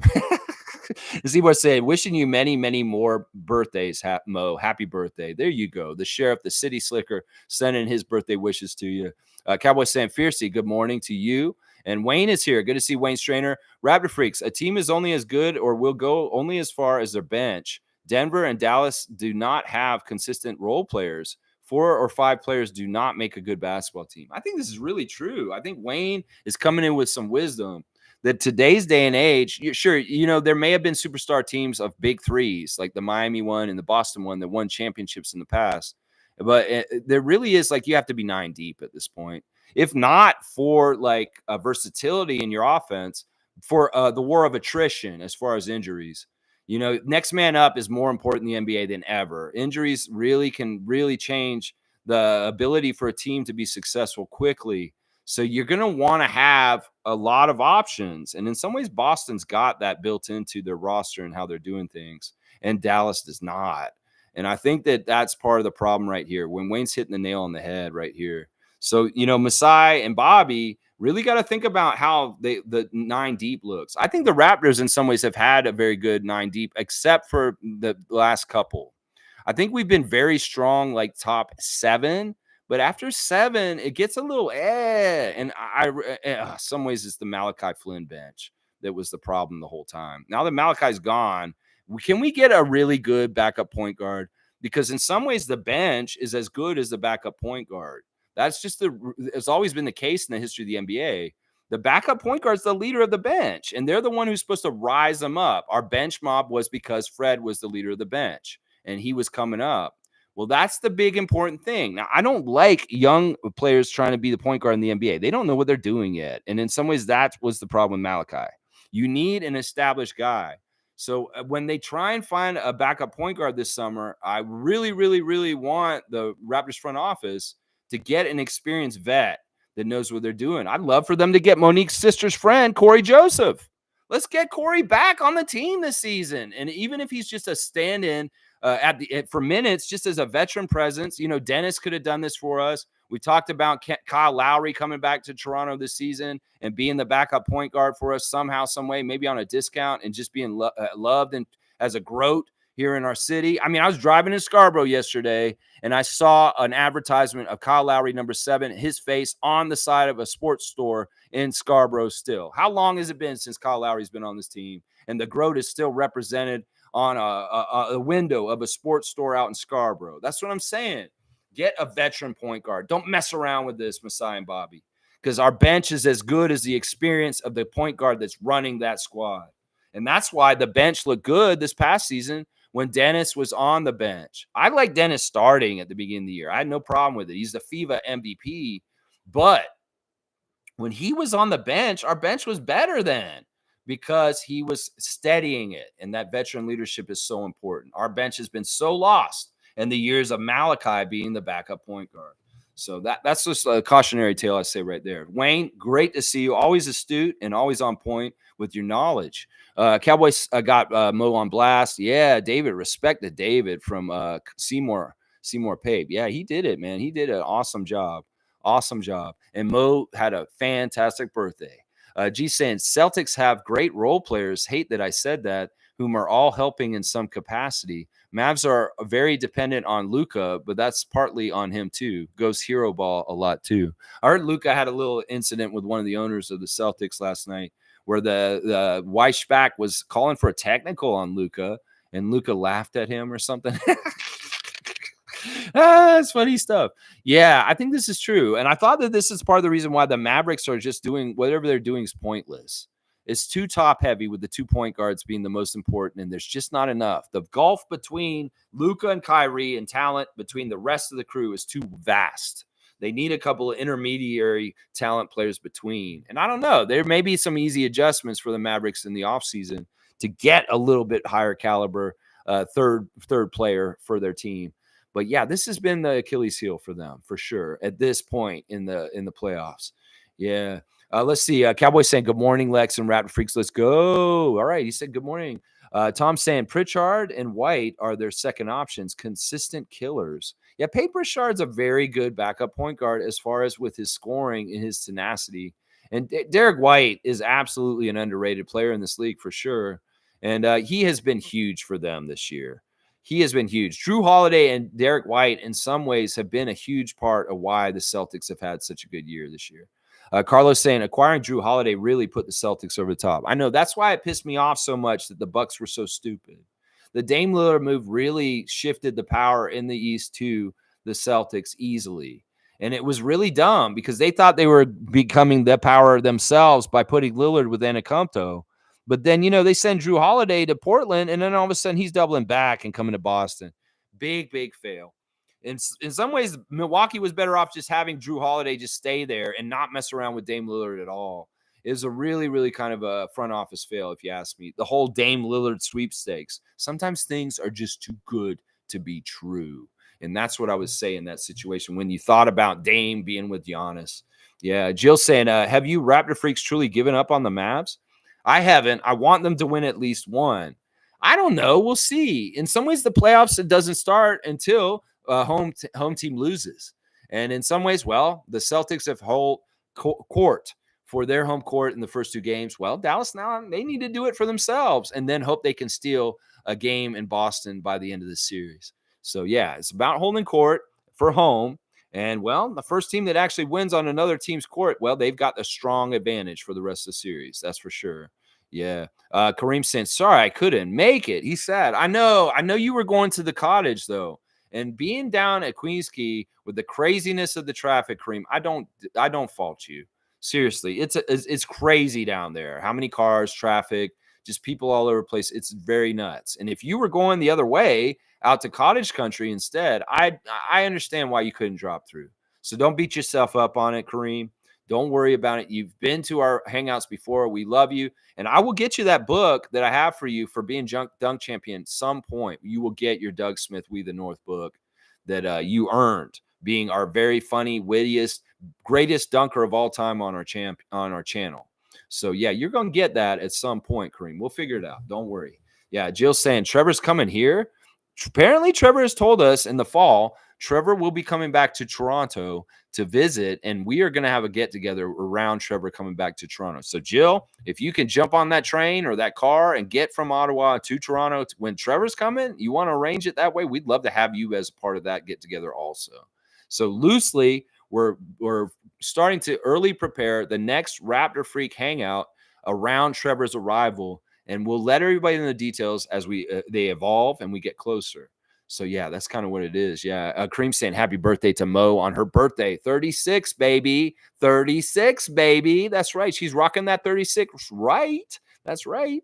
Tommy saying, Carlo, I totally agree, 100%. When Drew gets 14 plus points, the Celtics are 35-1. Yeah, that's the thing. He's done so much to help them with leadership, vibes. He's one of the best dudes in the league. He just is. And of course, he's more well known for his defensive prowess, but we don't want to sell him short on when he can do things offensively. And when, he's getting that amount of points, the Celtics are going to win. That's a big thing. So they probably, it may be a very concentrated effort to get Drew Holiday going in game 2 in that last game last night. Yeah, Cowboys got the Geminis on blast with Mo in the middle of it. David saying, the poor Bucks. My gosh, what a dreadful mistake trading Drew to get Dame. Burn. Yeah, it was really dumb. I think the Milwaukee Bucks franchise has been mismanaged horribly in the last 2 years. They've been making mistakes left and right. I thought they made a mistake by firing Coach Bud in the first place. That was so stupid. Why would you do that? That guy has gotten you a championship. And just because it's too much of like recency bias and the failure against Miami in the first round in the playoffs last year, it was so dumb. It was an overreaction. Now, some people say, well, the Raptors did the same thing and overreacted and fired Nick Nurse. People don't understand how bad things had gotten at that point with our team, and that Nick had actually given up on our team before the end of the season. And that's a cardinal sin. Masai had no other choice. He had to fire Nick. And in some ways, that may have been by design for Rich Paul and Nick Nurse anyway. So, it is what it is. But, Milwaukee, you're running your team wrong. And if Giannis leaves, I understand why. Let's see. Carlos saying they gifted the Celtics their chip. In some ways, that's very true, Carlo. I always say that. I don't want to diss the Celtics if they do win this championship and say this is like a bogus championship. It's a legit championship, and they earned it. Honestly, if they win the championship in this finals, I don't want any talk like people do around us with Kevin Durant, Klay Thompson being out, injury stuff. This is just how it is, the NBA. There's going to be injuries in the playoffs, and teams will not be 100% themselves at points. And that's part of the strategy and part of the luck, the package that it gets there. You need luck, you need skill, and you need health. That's just part of it to be able to get all the way there. And I won't put down their championship like I will the bubble championship for the Lakers. But, it is what it is. And in some ways, the league really wanted the Celtics to win, obviously, all year long. They really, really have. Let's see. David saying, how ironic, don't you think? Yeah. Okay, Alanis. How ironic, don't you think? Yeah, all right, Alanis. We keep the Canadian content strong here. David saying, I really do think it's rain. Yeah, it looks like it might be rain today. I think there is rain in the forecast, at least out here in Georgina. Yeah, it looks like might be rain, some rain today. There's been quite a bit of rain lately. Jill saying, on your wedding day. All right, y'all, you can keep going with this. Dave Coulier. You ought to know. All right, David. David saying, it's a free ride when you're already paid. Maybe we need to do a karaoke again. That Real Jerk karaoke night was fun. Getting different Raptor freaks up there singing different karaoke songs. That was hilarious. So good. Yeah, we'll have to do that. David, I don't remember you singing, though.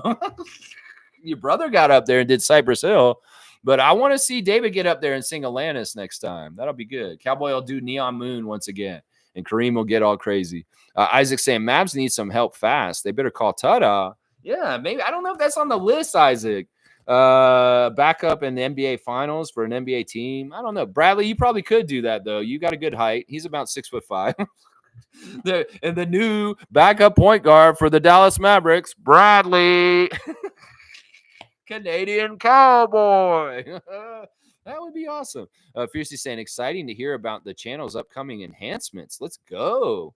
Yeah. Hey, I've been improving steadily all along. I mean, the archive's there. We could go to day 1, check out day 50, day 100, day 200, day 500, day 700, now day 1,000. Yeah, you'll see everything's been going up, whether it's this thing appearing at some point where I actually have a mic, whether it's I got a better computer and the quality of the image is better. Yeah, there's always upgrades here. And that's part of what your channel memberships go towards, upgrading the channel and things like that. So yeah, let's see. Monique saying, I want a glass holder, David, for it, but I can't afford it. I can't afford it. You mean like a glass holder for the championship? Yeah, that'd be crazy for your trophy. Yeah. Well, we'll have to see what's up, Monique, over time, and just soak it in. You are an MVP of our trivia, and we appreciate you. David's saying, "Oh yeah, you want to find a glass base for it? Stay tuned. I'll find some." There you go. There you go, David. If ye ask, ye shall receive. Possibly, we'll have to see how it goes. No promises, Mo. But who knows? Maybe that's what's coming. David will look for you, Saint David. Let's go. There you go. Yeah, let's give David a dunk just for being Saint David today. I'm gonna put you at 111, my guy. David is now 111 on the channel. Season 2 Raptor Freak Trivia Champion David Saborin. That's right. What's up, Tractor? Kareem saying, tomorrow I think it should be a 1-on-1 versus Ahmed and Fiercey. We should all just sit back and watch without giving answers. Your suggestion is interesting, Kareem, but I don't want to do that. I really, really don't. I think that you guys should all compete and be involved because that's the format it's been all season long. And in some ways, you guys getting answers is important too, because I'm going to say this. You guys have trivia scores that are coming up too. And as many of you guys that can pass Iceman like Irvin, that'd be better. I really want some of y'all to get Iceman like Irvin out of the top 5. So if you guys could do this in the next couple of days, in the next week with the classic cards and with your scores, go look at the standings. And if you see that you're right near Isaac Campbell, Kareem, Iceman like Gervin, try and go for it, please. Seriously. No, I don't want this one-on-one between the two of them. As much as that sounds like a good idea, that I'm going to make these questions so hard, Kareem. It could be very hard for just the two of them to get it. And we may need all of you guys trying to answer. In fact, there may be some answers coming up where somebody like Monique may be the only one who knows the answer. And she may be getting some of these answers. So it won't be a one-on-one. It's completely open for everybody still. Mo's saying, I still haven't sent messages to IQ about the jersey. Help me out, y'all. All right. You know what? I'll get with you after the stream, Mo, and we'll talk about it in our chat. You and me on Facebook. Okay. And maybe I'll give you some tips on how to approach it. Okay. Let's see. Cowboy's saying, yeah, full ass. No, I'm not with it. I'm not with that suggestion. I'm an ixnay Kareem suggestion. I want you to play. I want you to full ass it still, Kareem. You got to full ass the trivia still. I'm sorry. Cowboys got Mo on blast. That's so awesome. And Cowboys saying, Sheriff, hope they figure out the water situation soon. Yeah, this is messed up. Canada is a very top-notch country. There should not be a part of it that has a problem with water, especially in a major metropolitan city like Calgary. So politicians, people in charge, get with it. A country like China probably would have fixed this in some ways, although they probably don't care about this issue in certain areas. But I'm just saying, if there's an issue, some countries, they get stuff done like that. No red tape, no waiting around. The people need the water clean. You go and get it done. Emergency resources. So I would implore the Prime Minister, Justin Trudeau, and the Premier of Alberta, get off your ass and help the people of Calgary get clean water right now. Seriously. Kenne's here. Oh my gosh, y'all. This is Kenne. Kenne is an original Raptor freak from the very beginning of my journey. He was there with me 3 years ago when we first started this channel. Always happy to see Kenne here. Happy birthday to SuperFan Mo from Kenne. Yeah, man. Awesome to see you, man. I'm glad when you can drop in. I'm going to give you a dunk just for showing up and saying hi today. Because honestly, I really appreciate the originals when they step in. I know that my stream is every day, and it is a lot. So, Kenne, you got the Emmanuel Quickly 5 now for the season. 5 dunks for Kenne. Always good to see him check in. Let's see. Cowboys saying, I ain't married. Oh, I thought you were married. Okay, so Anya's just your spouse. I'll just call her your spouse. Let's see. Ahmed saying, out with the dog right now. It's effing boring here. It's like 35 degrees. Okay, yeah, you're out with the dog taking a walk, Ahmed. Well, I hope that it's sunny, and I guess it is if it's 35 degrees Celsius. That's hot. Yeah, all right, cool. Cowboy saying no has asked me yet. No one's asked you yet. So if she asked you, you get married. I didn't know that. I just assumed. I guess I shouldn't assume. That makes an ass out of me and you, cowboy. I don't know why it makes an ass out of you though. It makes an ass out of me for sure for assuming that you and Sasanya were married. Fiercely saying, "Wow, David, my mom would love you. She's so much into gardening and plants." Well, let's get a guild together here. Seriously, we're gonna get a gardening guild. That's gonna be a little side project of the Raptor Freak family for sure. Let's grow. That's right. Cowboy's exactly right. Fiercely saying, Monique, IQ seems to be social media savvy and constantly posts. I guess if you DM via Instagram, maybe he will reply or wait at the next Twitch session for sure. He will see and read your comment. Well, I'll do it. We could do it either way.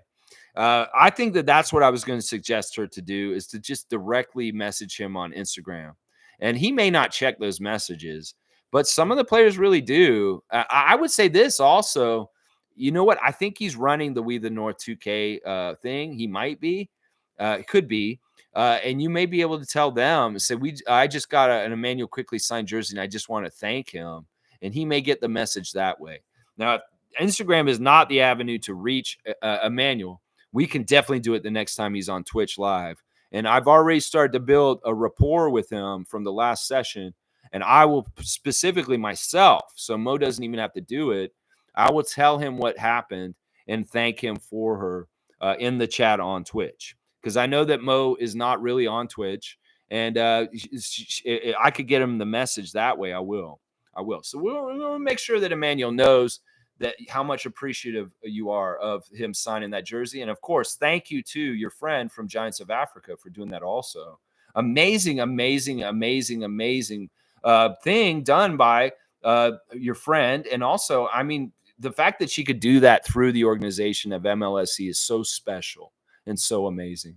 There are some surprises that could be coming up down the road on this channel from some of the things that happened on Saturday. We'll just have to see. I have no idea what could happen, but who knows? Who knows what could happen, y'all? Like we said, not just is I'm getting a new studio. There could be all kinds of crazy new developments in the near future for this channel and our Raptor Freak family. Seriously, guys. So stay posted. Cowboy's saying, my goal is to eventually have a pepper farm. Raptor Freaks get free peppers. And you know what Bradley did? He genetically engineered a specific pepper. He created a pepper that was purple, and he called it the Raptor Freak pepper. Isn't that amazing? I have seeds of that pepper still, and I'm going to grow them. I have them in a seed bank right now, Bradley, still. So when David comes over and we start to do stuff, we're definitely going to do something special with the Raptor Freak seeds for the Raptor Freak peppers. And Bradley, I was so touched that you wanted to name your strain of pepper after our channel. It's amazing. So yeah, there is officially a Raptor Freak hot pepper that's purple and very hot. Bradley, you're awesome, man. Mo saying, continue to be blown away by your messages. Thank you. Mo, seriously, you are a community champion. That's no joke. Akil Augustine, Randy Urban, all them being there. That is a real deal, Holyfield. And not just that, you've always been such an amazing support to the Raptors. And listen, before I knew you personally, I knew who you were through social media, just because you're so active posting and so involved in the community with the Raptors. You doing all right, Dad? Yeah. Okay. Yeah, he just came in for some reason. I don't know why he's in here all of a sudden. But yeah, Mo, you're just a hero. And in some ways, that's why you're getting this today and why you got that on Saturday. That's right. So much love. Fiercely saying Lex should do another comedy show and have Nako in it, and then Full Ass could also participate. He's funny. David's funny too. Add him as well. I haven't been in that mode of thinking in so long. After Donish died, I didn't want to do anymore. It really killed my spirit to be involved in that community because him and I were so close, and we had so many plans. Like him and I had all kinds of crazy plans to do very fantastic projects. We had so many different formats and ideas that we were in process of making. And it was just such a shock to lose him on New Year's Eve that year. Oh man, it was such a shock. It was a huge blow, and it just ruined me for wanting to write comedy. Well, maybe time will pass and maybe my time will come back around to revisiting this. And yeah, I'll call Jerry up and Nako and I will start getting back into what we were doing before. But yeah, it's tough. And some of it is trauma. Some of it is sadness because I lost one of my best friends. So let's see. David's saying 10:30 a.m. All right, we got a 10:30 cutoff. And well, we still got another half hour, David. I'll go 2 hours. 2 hours is my time. Yeah, Mo's saying, Lex, thanks for understanding over the years, Lex. Hey, it's no problem, Mo. I've had a varied friend group my whole entire life. Some people just want to hang out with their people, like I'm not about that. I've always found diversity is best. And my friend group has always been extremely diverse, even in Tallahassee, Florida, growing up in a place where, there is a lot of kind of weirdness down in the South with, different groups and things like that. But I always strove to have friends that were not like me in any kind of way. And that is an important thing for a full view of the world and understanding that we're all from different walks of life and diverse, but there are so many commonalities in all of us, just in the basics as being human beings. And Mo, I appreciate you so much. You've enriched my life very, very much. And this is part of why I'm so grateful and showering you with love. Is that you really have. Like, seriously, I'm not joking when I talk about your knowledge and how you look at the Raptors and how you treat them. We're birds of a feather. We really, really are. I have the same very, very deep passion that is in my veins, just like yours. And how can we not be best friends? We have the same love in life, and that's the Raptors. It's just amazing. Yeah. Alley-oop, Fiercey and David, and 10 points to Mo. Yeah. You want to give 10 points to Mo? All right. We're going to give 10 dunks to Mo right now. I don't know how Bradley did this. This is a new thing. We've done a 5-pointer before. That's the most we've ever done. But since Bradley wants to give her 10 dunks right now, I'm going to do it.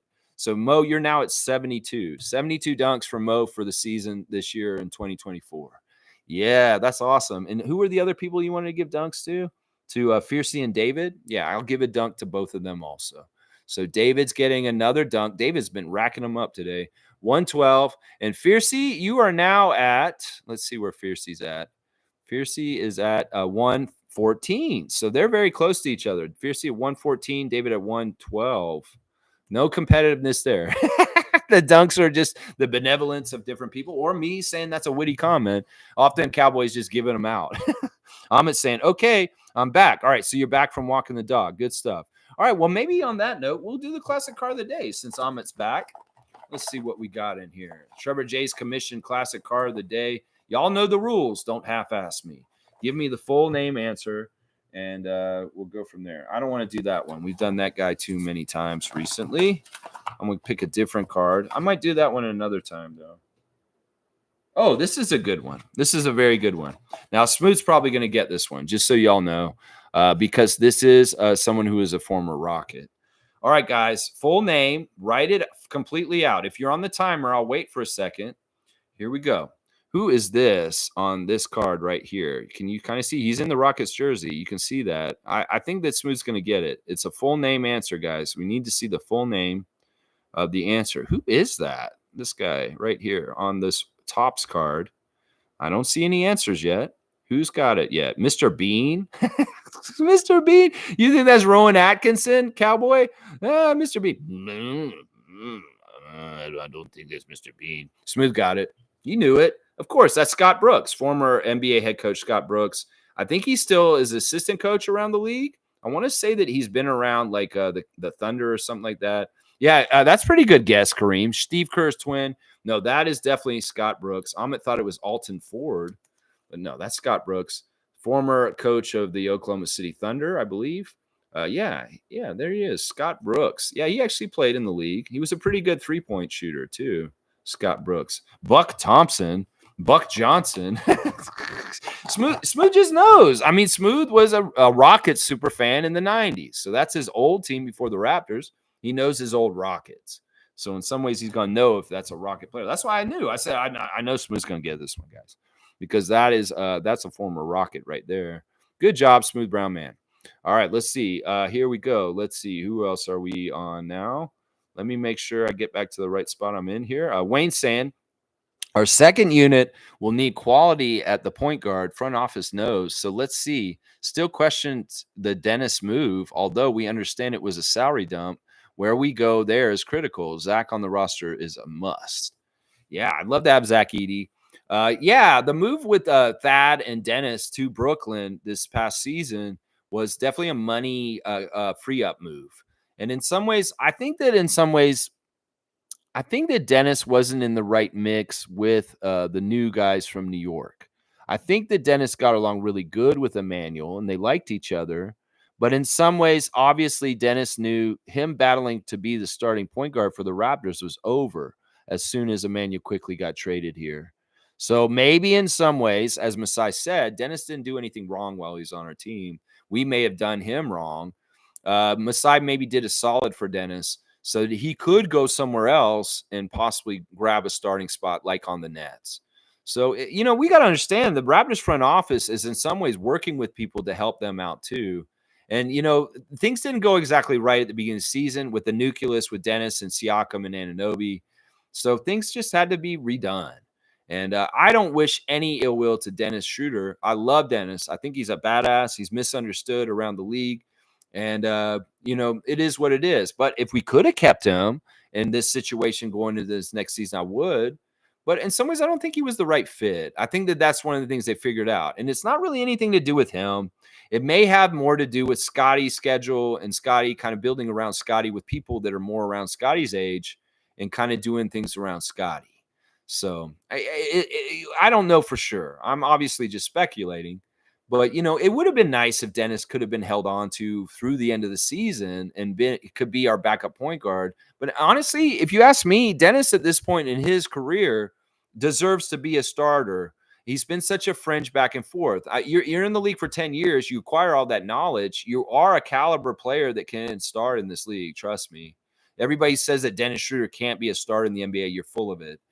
He's a FIBA World Cup MVP.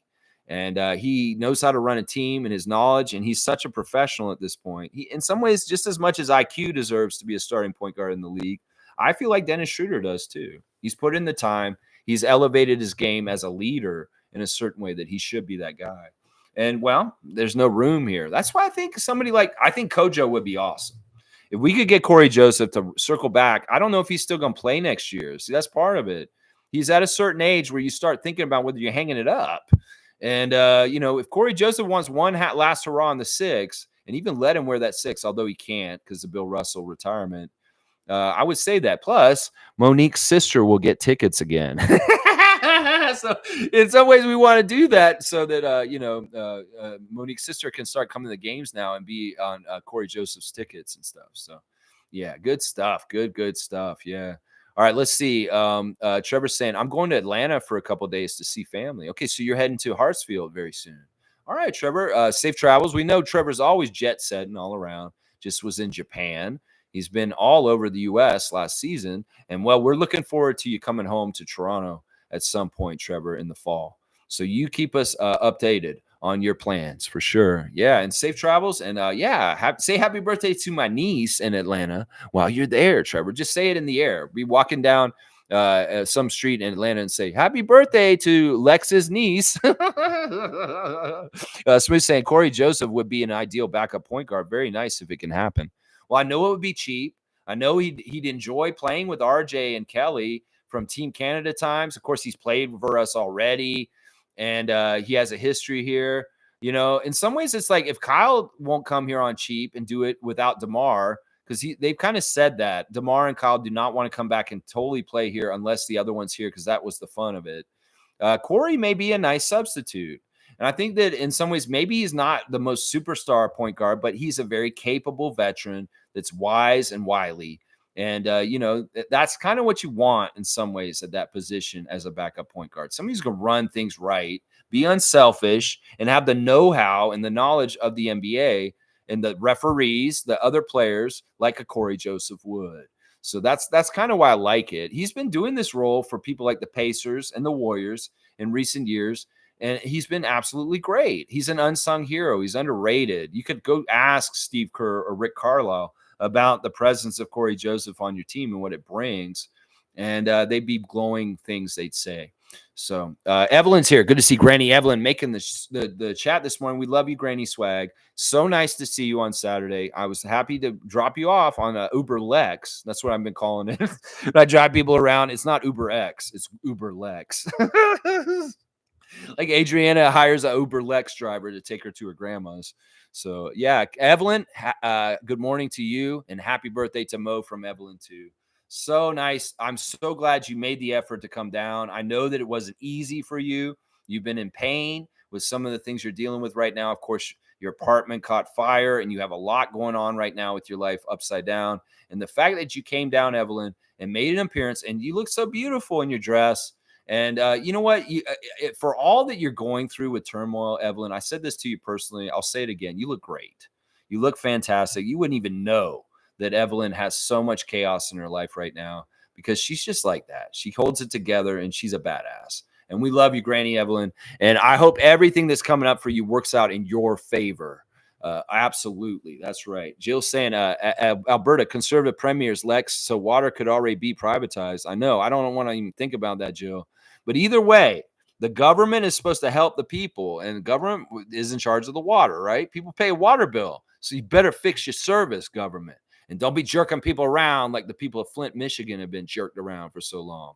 And don't make this about where the money is. You can go and fix the water for a rich neighborhood. You better do it for all neighborhoods, for the people that are struggling and the workers and the people that live in the low income areas too. So don't just disregard them. You need to go in and fix the water for everybody. And in the conservatives, I don't trust them. They'll probably help the rich, the privileged, the 1%, the oil barons of Calgary get their water fixed, and they'll disregard the people, the common people. No, that ain't right. And that's why I don't trust that right-wing side of the government, because that's the kind of shit that they do. And I ain't about it. So they better fix everybody's water is what I'm saying right now. That's right. Jill saying, Cowboy, you're not married yet? Let's do a Raptor Freak proposal. Oh my gosh. Jill is all about some crazy kind of branching out kind of Raptor Freak branded stuff. I don't know. Anyway, I feel embarrassed that I brought up Bradley's relationship status today. We don't need to make more light of it, Jill. In some ways, I think Sasanya is an amazing lady, and Bradley's very lucky to have her in his life. And whatever they're doing is their own business. And I shouldn't have brought it up, honestly. Cowboys saying, Granny Swag in the house. That's right. In particular, Evelyn was very much missing you, Bradley, and very much saying, where's Bradley? Where's Bradley? Over and over again. That's why I had to message you in the middle of the event on Saturday just to see if there was a chance you were still going to make it. So you are very, very dearly missed, Bradley, by Monique, Evelyn, and everybody. You always almost make it to every single one we've done so far. So your absence was felt for sure. Yeah. Yeah. And Cowboy saying, nah, Jillian, he's not about having a Raptor Freak proposal. He's like, nah, that's okay. Jill saying, Mo, let's work on getting Quickly's handlers' names. This is a way I sometimes make myself known to PR counterparts. Cheers. Jill is like that. She will write letters.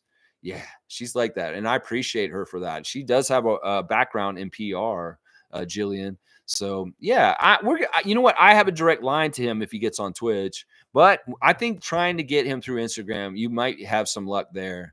And just really explain your story, Mo, and tell him that you really appreciate getting that signed jersey for your birthday. I'll talk to you more about it afterwards in private, just you and me. Yeah, Cowboy saying, ask me, I might say yes. He's like, I guess he's waiting for somebody to propose. Sasanya, you better ask. Somebody here might ask him before. Jill saying, Cowboy, you want us to ask you? Don't tempt me. See, I'm telling you, Miss Moody might be asking Cowboy for a hand in marriage. She's like, what a catch. He knows how to grow his own food. Mo saying, thanks, Evelyn. Love everyone's gifts. Yeah, it was awesome. It was so awesome. I'm so happy that we had such a good group from our channel there. And yeah, it was just a fantastic time. So fantastic. Jill saying, Cowboy, did you patent your purple what? What's going on here, Jill? Cowboy's laughing about it, and Jill's thumbs up. And this channel, yeah, it's not for kids. Cowboy saying, you're the best, to Monique. Glad I made it today. Yeah, well, you couldn't be there, and a lot of people that are all over the place couldn't be there in person for Mo's in-person birthday party. We're doing it right now. We're doing her birthday party right now, mixed in with a little garden talk, a little saucy talk from Jill. But otherwise, yeah, we're having a virtual birthday party today, which is awesome. Fiercely saying, hang in there, Lex. It's not easy to lose a mentor or colleague you were close with. Yeah, this isn't recent. This all happened in 2017, so it's been a while. It's been a while. It was tough. He really was like my best friend at that time, and in some ways, I always describe Donish as like the embodiment of light. I mean, he was an albino, and he very much had pale skin and everything. But in some ways, he was like sunshine in a person. He was just so positive and just jubilant and just vivacious about life. And to be honest, in some ways, if there's a bright side about his passing, I'm kind of glad that he was not alive during COVID, because that would have been a very tough time for him, because he was also blind, and being isolated at home away from people. He really was a social guy, and he had to be around everybody all the time. He had a lot of different groups he was involved with. That's why so many people knew who he was, like Jill, that it would have been really hard for him to stay home like they asked everybody to do in the pandemic. And in some ways, I'm glad he didn't have to go through that. He was always trying to get out and be at improv shows, be at comedy shows, be at Toastmasters. He had so many different activities he was involved in. Donish Ahmed, man, I miss that guy so much. I miss that guy so much, man. Jill saying, Lex, I will tag you in a video clip I did of Donish on Facebook. For sure. Let me see that, Jill, for sure. Anything Donish, I love. I was privileged enough to come to one Toastmasters meeting with him and see what he does there. And it blew me away. And he was really one of the top speakers for Toastmasters around that time. He was just so eloquent and such a great speaker. He was really inspiring and charismatic. And yeah, well, the world lost a really, really, really important person that day. Man. All right. Wayne is saying, all right, hang on.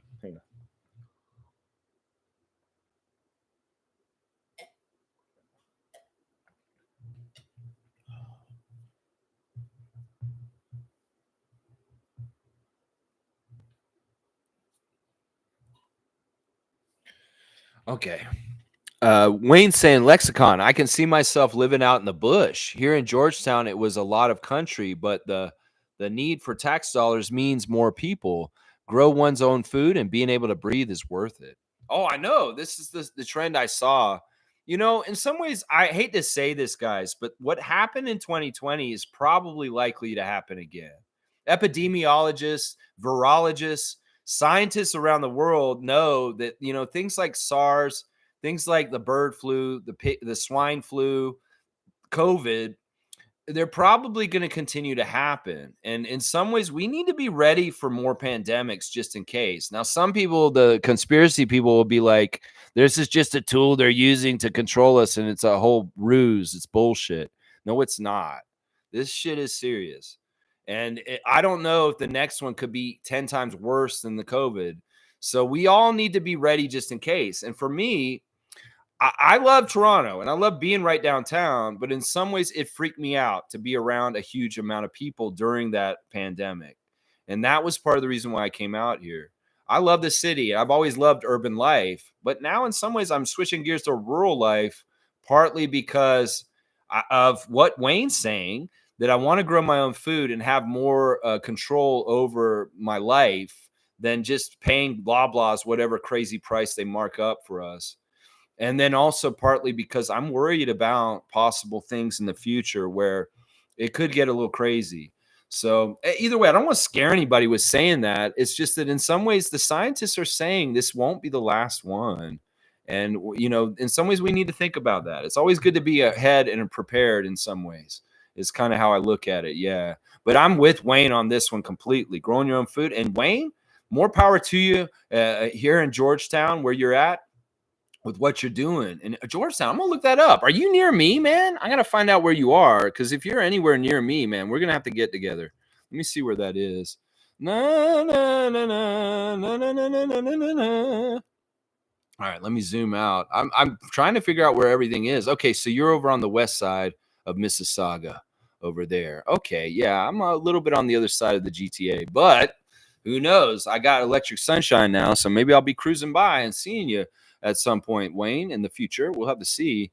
Yeah, let's see. All right, there's the classic card answers. Buck Thompson or Buck Johnson. Those are interesting answers right there. All right, I do need a cutoff, guys, and we are under 20 minutes here. Let's see. Amit's saying that's the dude who coached the Wizards, right? Yeah, that is Amit. You're exactly right. That is Scott Brooks. He looks kind of like Grayson Allen in this picture, a little bit like Grayson Allen. But yeah, he coached the Wizards. That is former NBA head coach Scott Brooks. That's exactly who that is. Yeah. Jill's saying, Lex, repeating cards? Goody for me. Well, it's just that some of the cards have the same player from before, but it's a different card. And I in some ways, we may have had somebody recently, and I just pulled a different card of them, and I didn't want to put it up right now. So it may end up getting put in the classic card at some point. It's just too recent since we had that person before. Let's see. Smooth's getting a dap from Fiercey. And Seymour's got Cowboy saying they're saying no clean water all week, living off bottled water. So that's just not right. In some ways, the government and the water company needs to like reimburse people for having to buy water to take care of themselves. I'm sorry. We're a civilized nation, and having running water is a necessity. And if people are depending on utility from the government, and the government is not coming through with their end, yeah, in public health, well, there may need to be cutting some checks out in Alberta to help these people with the extra cost of having to buy water to bathe themselves and do things like cook. So, yeah, that's how I feel about it in some ways is like, you need to take care of your people. And if people are hanging and they're in trouble, well, government's not doing a good enough job. Abundance is here. We can take care of everyone. Cowboys saying, who do you want in the draft? Mo, he's saying it to Mo. All right. Well, we'll look for Mo's answer. Mo, who do you want in the NBA draft for the Raptors? Cowboys asking you personally. I've said Zach Edey many, many times myself. I really like Kel'el Ware also, and I also like Jonathan Mogbo. Those are my three favorite players for this draft coming up. Zach, Kel'el, and Jonathan. So, Masai, if you're listening to me, I want a center. I want another center this draft, at least one. Hey, if you draft two centers in this draft, this is actually a good center draft from what I can see. So I would say go for the 5 position. The sad, tragic events with Koloko in the last year, we need to replace. And then also, I would like a little more depth there after we saw how bad it was with Jakob out. So, yeah, it's just how I feel about it, just for insurance. Because I don't really want to tank or do things like lose really a lot like we did at the end of the season ever again.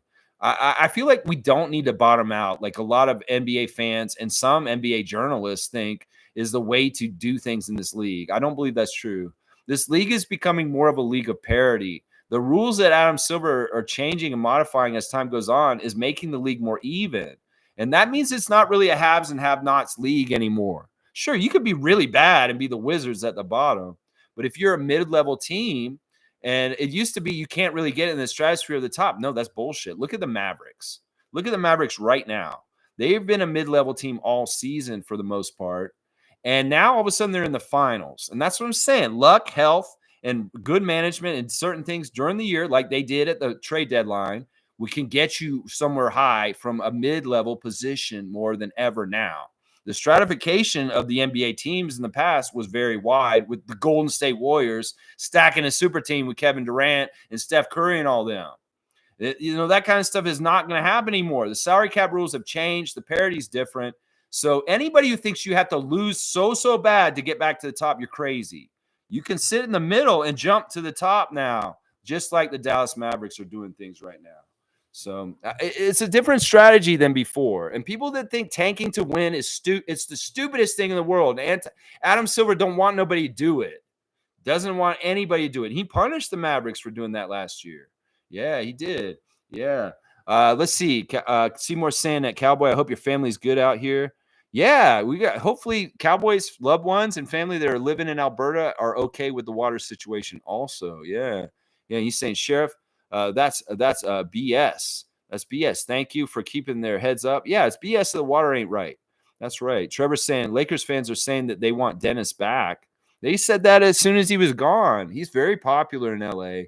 And yeah, they probably could have used him in certain ways. Yeah, I mean, Dennis should be sought after. He's a very good player. He's a great athlete. He's a good dude. He's a good leader. And it's weird how he has kind of some tags around him that aren't flattering.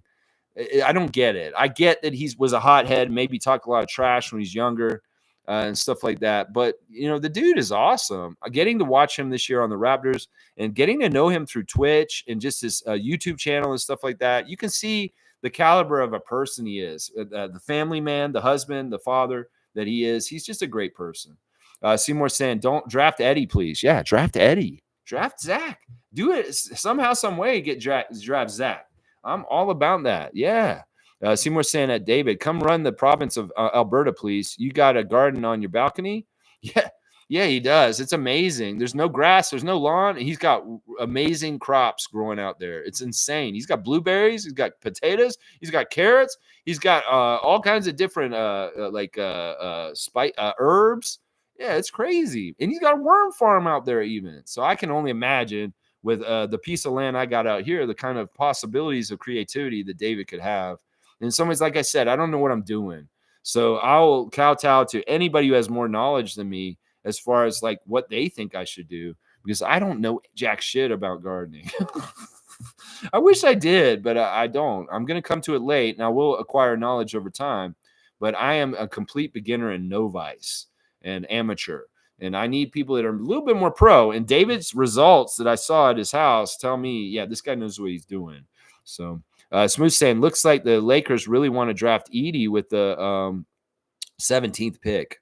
That's what I'm saying. I mean, I know that with Bobby Masai have a pulse on the league and probably what other front offices are thinking and saying in certain ways. They live on the moon. I don't live on the moon. I have no idea the information that they're privy to and how they make their decisions and what they're doing. But I do know I trust Masai Ujiri to make the right decisions for the Raptors in any instance in the situation, how the parameters are. So I still say that there is a possible trade on draft day where we move up and make it a little more evident that we will land Zach for sure. It's crazy because Zach's draft stock has been jerked around.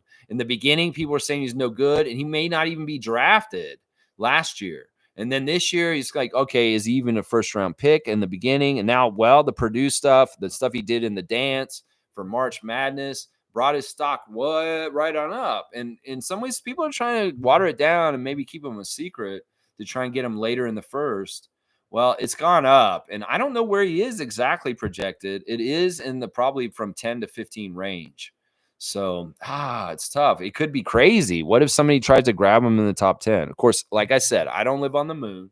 I don't know what the GM picture front office looks like from places to places. Masai and Bobby probably have information on who's coveting who and who's kind of thinking about who and what at what place. And they're kind of figuring it all out in their heads, mock draft style. So we'll have to see. Like I said, I trust Bobby and Masai so much. These guys are awesome. And even the perceived L's that these guys take by some of their critics and social media places, journalists trying to say that they messed up this or that. Jakob trade was a genius move. I stand by that still. I'll say that to this day, as Masai said on his end of season press conference. What are you talking about? I traded one first-round pick for a starting caliber center. And anybody who thinks that's crazy, you're crazy. You are crazy for not valuing that deal and getting all bent out of shape about us having to confer our pick to the Spurs this year for the draft. Yeah, you just don't understand. You just don't understand basketball, obviously. Anybody who's critical of, and I will say that to Josh Lewenberg. You don't understand basketball, obviously, Josh Lewenberg. If you're anti the Pirtle trade, you're crazy. You are crazy. All right, yeah, let's keep going. Jill saying at Seymour, laugh out loud. Yes, David, go fix Alberta. Yeah, it's crazy. One of the topics that we had at the birthday party for Mo on Saturday was it was actually said, Masai could be the prime minister of Canada. I totally believe that. I mean, he is such an amazing leader, and he's just he's very charismatic, and he's just really good and good-hearted. And he's the real deal authenticity of exactly as he seems to us. Whether it's him saying fuck Brooklyn, whether it's him being competitive and really, really being so loyal and bought in with the Raptors. and wanting to see them be continuing good and good and good. Everything he says, I eat it up. And in some ways, Masai is so good, it goes beyond basketball. It could be political. And whatever he's going to do, is going to be fantastic with his future. I want it to be as long as possible doing what he's doing exactly right now. So hopefully it will be for a very, very long time. That's what I'd like. But I know that if that ends, he's got so many different horizons that he can go towards that are amazing. And whether it's here in Canada or back in Nigeria or somewhere else in Africa. So yeah, he's such an exemplary person. And you know what? I listen, having Masai in charge of the Raptors for the last 10 years, he's had a huge influence on me in certain ways, in the way I look at life and in different ways beyond basketball. Seriously. All right, let's keep going. Smooth saying, unless the Raptors swing a trade to move up, it's looking like Zach could be in purple and gold. Yikes. Oh, man, we'll have to see. I know that we've brought up maybe trading up with Sacramento and getting their pick in the early teens. Maybe, we do a deal with Miami and try and get that 14th pick. I don't know. Either way, like I said, Masai and Bobby understand the landscape of how things are shaping up so far for this draft coming up better than any of us will. So I don't try and tell them what to do because they know the parameters and the details of everything way better than us, as far as different things that the public's just not privy to. Like the thing with Lillard last summer was so silly. Everybody crying out that we just need to get Lillard. It's not like he can just press a button. All right, Lillard to Toronto. There's so many other things that are involved in the factors of it that, and a lot of it is out of their control. So Raptors fans getting mad at Masai Ujiri and Bobby Webster for not landing Dame Lillard last summer is ridiculous. Honestly, absolutely ridiculous. All right, let's keep going. David wants a dunk for Seymour. All right, we'll do that. Yeah, I'm going to go a little over today. That's fine. A little over. We still have some things to do. I should probably get back on the other things I got to do real quick. Seymour saying, I trust you more than any of our politicians in this country. 100%, David, St. David. Maybe there needs to be a ticket. Lex and David. I don't know. Maybe there would be other leaders. Maybe we should just take over the Canadian government, Raptor Freak family. We'll make Mo the Attorney General. I don't know. We'll just have all kinds of great. I don't know. I'm with you on this, though. Politics does need to be reformed in this country. Trust me. The way we vote, the way we pick our leaders, the leaders need to be more representative. I don't feel like our Premier of Ontario is representing the people correctly. He's not doing the will of what we want. He's doing the will of what his pocketbook wants. And Doug Ford needs to get the hell out of office ASAP. And it's sad that he was reelected when he was in the last voting cycle. So we can't make that mistake again. He's doing destructive things to the province of Ontario currently, and we can't have him be around much longer. So I would have him impeached, honestly, for just doing that green belt deal scandal. He should have been impeached already. He's got all kinds of stuff like Trump. I'm going to say this right now. I'm going to predict this right now, that in the years to come, Doug Ford's going to have lawsuits just like Donald Trump does right now. And he's going to be in trouble just like Trump because he's the same kind of politician. He tries to say he's an everyman just like all of us, but he's not.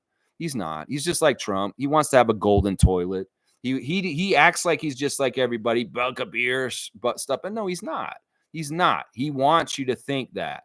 And just like Trump is not an everyman, common guy like everybody else think, he's trying to make people think. It's the same thing with Doug Ford. So don't fall for it. Don't fall for it. That guy is not your friend. He's not your everyman friend. Trust me. All right, let's keep going. Evelyn's saying, counting blessings, not troubles, is the pathway to contentment. Oh my gosh, Granny Evelyn's giving us words of wisdom today. With all the love and concern from you, Adriana, the Saborn brothers, Morgan, Mo, from awesome Raptor Freak family, I am grateful and blessed. Well, listen, Evelyn, Monique, David, Cowboy, everybody that's here today. You guys have a support system here. We're here for each other. When we say family, we mean it. And when people are in trouble, we're looking out. And if we can help each other in certain ways, we will. The benevolent Isaac Campbell has that style to himself. Tommy's so giving. Fiercey is just such a considerate, nice person. There's so many awesome, beautiful people involved in this channel. And that's part of what I love is like whether we're supporting each other in toxic times around the Raptors or we're supporting each other for personal issues and things that are coming up in our lives. We're there for each other. And I'm glad, Evelyn, you're feeling that support and love in your current situation. I really, really am. And I was happy to give you a ride home and help you get back to your house.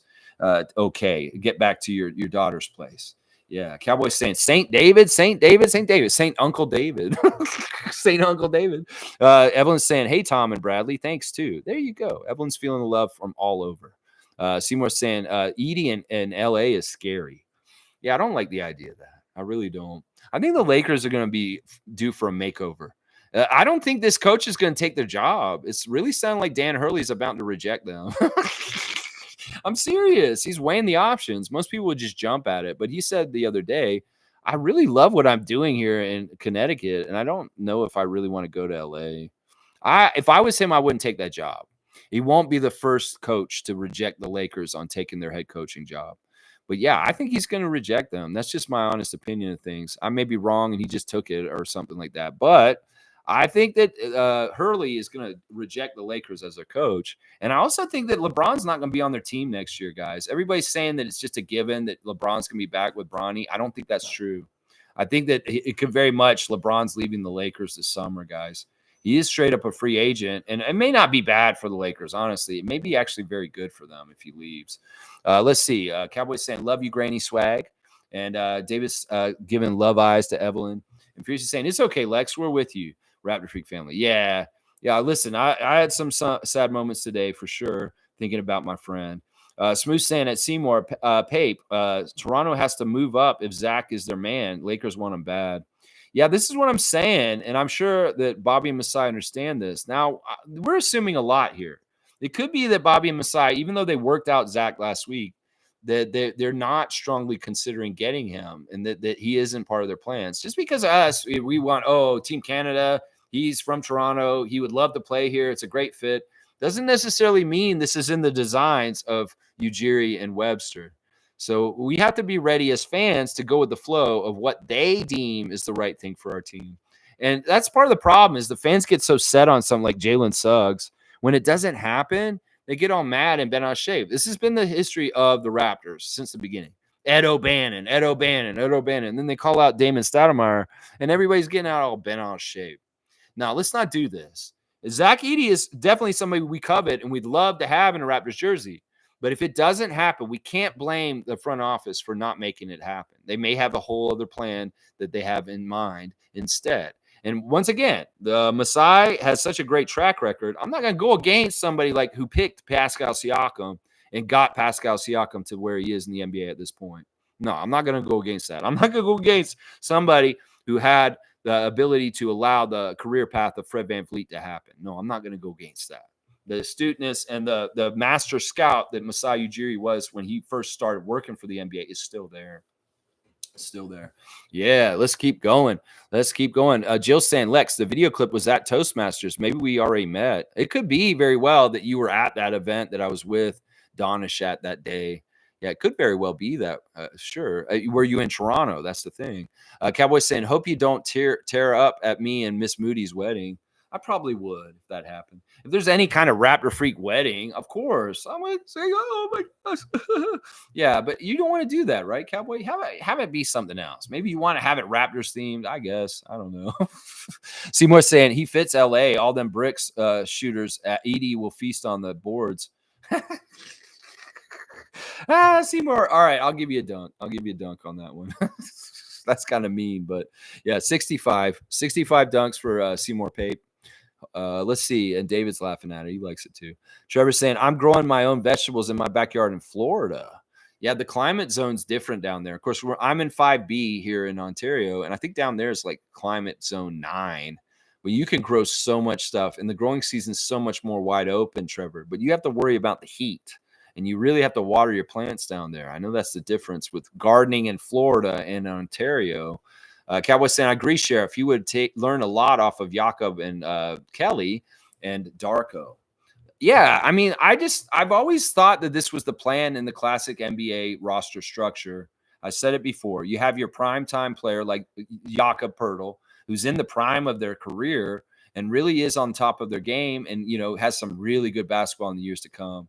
You got Kelly, who's nearing the end of his career, was extremely wily and a veteran, and just really valuable for his knowledge and teaching. I kept talking about this after we got Kelly Olynyk, that there's things that Kelly Olynyk can teach Grady Dick, Scotty Barnes, and the young Raptors that is so valuable. Whether it's how to flop, honestly, I'll be honest about this, how to do dirty stuff and get away with it with the refs around. See, Kelly's important in some ways. In some ways, he's got an Oakley kind of enforcer kind of role because he can be a very physical player and he can do a lot of stuff that gets by the officials. Just trust me on that. So any kind of tricks of the trade, a Linux passing down to Barnes and our other young Raptors is very valuable. Now, you want that young center project because it takes a while to develop a center in the NBA. That's one of the positions that takes the longest. And Koloko was our guy coming up. Well, that's changed. So we need to replace him. So Isaac's got my cutoff at 11:15. All right, good stuff. I am over 2 hours. I don't care. Jill's saying this pandemic never left. We just don't talk about it. And yes, more and bigger situations are expected. The thing is that the pandemic isn't on the same numbers, and the vaccines worked. That's really the big part of it right there. The vaccines have worked, and the prevalence of the numbers is still out there. You can still get COVID, obviously, and people are still dealing with long COVID and the effects of it. And to tell you the damn truth, the doctors don't totally understand all the ramifications of long COVID and our health issues. So it's scary still, and people should still be taking precautions. I do not agree with everyone who's out there shaming people for still wearing masks. I do not agree with people that are shaming people that are still taking certain things seriously. Like I said earlier, there are invisible disabilities people can have. There's also things that people could have that are very serious health concerns, and that's why they're still wearing masks. I know, for instance, Thaddeus Young's wife, Shakina, is still very, very much wearing a mask everywhere she goes. And she gets hate from people daily for still wearing a mask. Now, she's in the States, in the South, in Texas, and different places like that, in Tennessee. And, Americans are really kind of out of pocket with kind of being anti-vaccine in certain areas. So it's tough. Some people are traumatized by it and they don't like the reminders. Some people just want to get past it. But some people need to realize that people need to wear masks still, partly because of their ongoing health issues, and they still are in danger. And yeah, Joe's exactly right. This thing hasn't really been over, but we want to be back to business normal right now. In some ways, it's dangerous and it's been very risky, some of the things that health officials have decided still, because it is still an issue. It's still an issue. Trust me. Trevor's saying, I just planted a mango tree, one apple and one plum. That's what I want to get into, is grafting and doing fruit trees.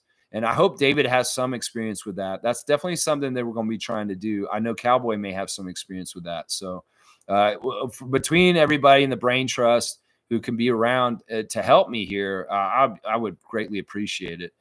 Trevor's saying, oh, yeah, he said that. And Cowboy's got the cutoff, and he's got the farmer out there. I love it. Seymour's saying, wow, what I would do for a mango in Alberta. There you go. And Cowboy's laughing at him. That's mean. Mischief's here. Good to see Mischief. Good to see you, Jay. It's been a little bit. Always good to see the base man in the house.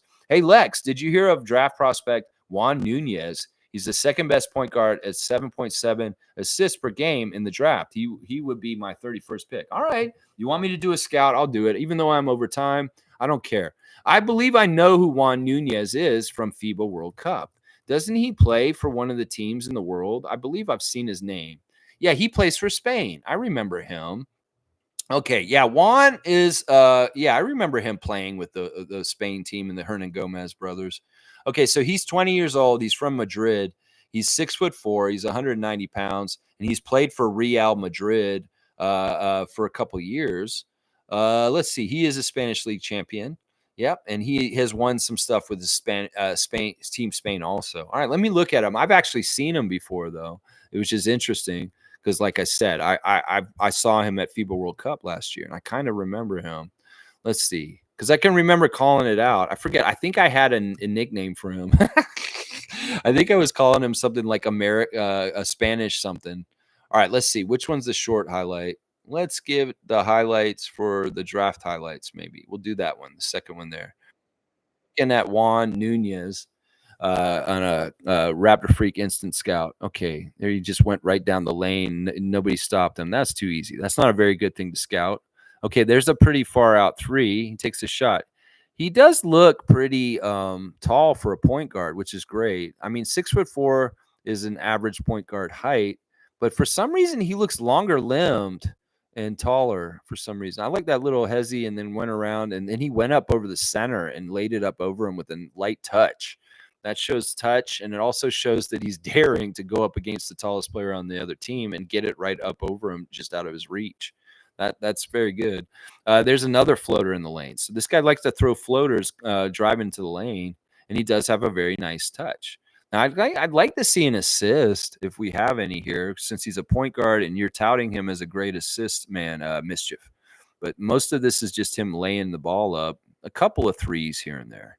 Let's see. That's not a bad handle. It looks like he's got a couple of moves that he can do to shake people off. Yeah, you know what? I remember being somewhat impressed with Nunez last year at FIBA World Cup when we played Spain. So, yeah, I vaguely remember him. Now, you're saying you want to get him at the first pick in the second round. Where's he being projected? I'm wondering. It's interesting, too, because Spain is a great program, obviously. So many good Spanish players have come from Spain in the last few years. So you got to wonder, is Juan Nunez mentored by Jose Calderon? Yeah, he might be. Jose's got a new book out, y'all. Check it out. Jose Calderon's got a new book out, so check it out. I think they have English versions of it too. All right, there's your scout. He's not bad. He looks like a good floor general, and he's a lot longer limbed point guard than I remembered him from last summer. So yeah, Nunez, nice touch with the floater in the lane.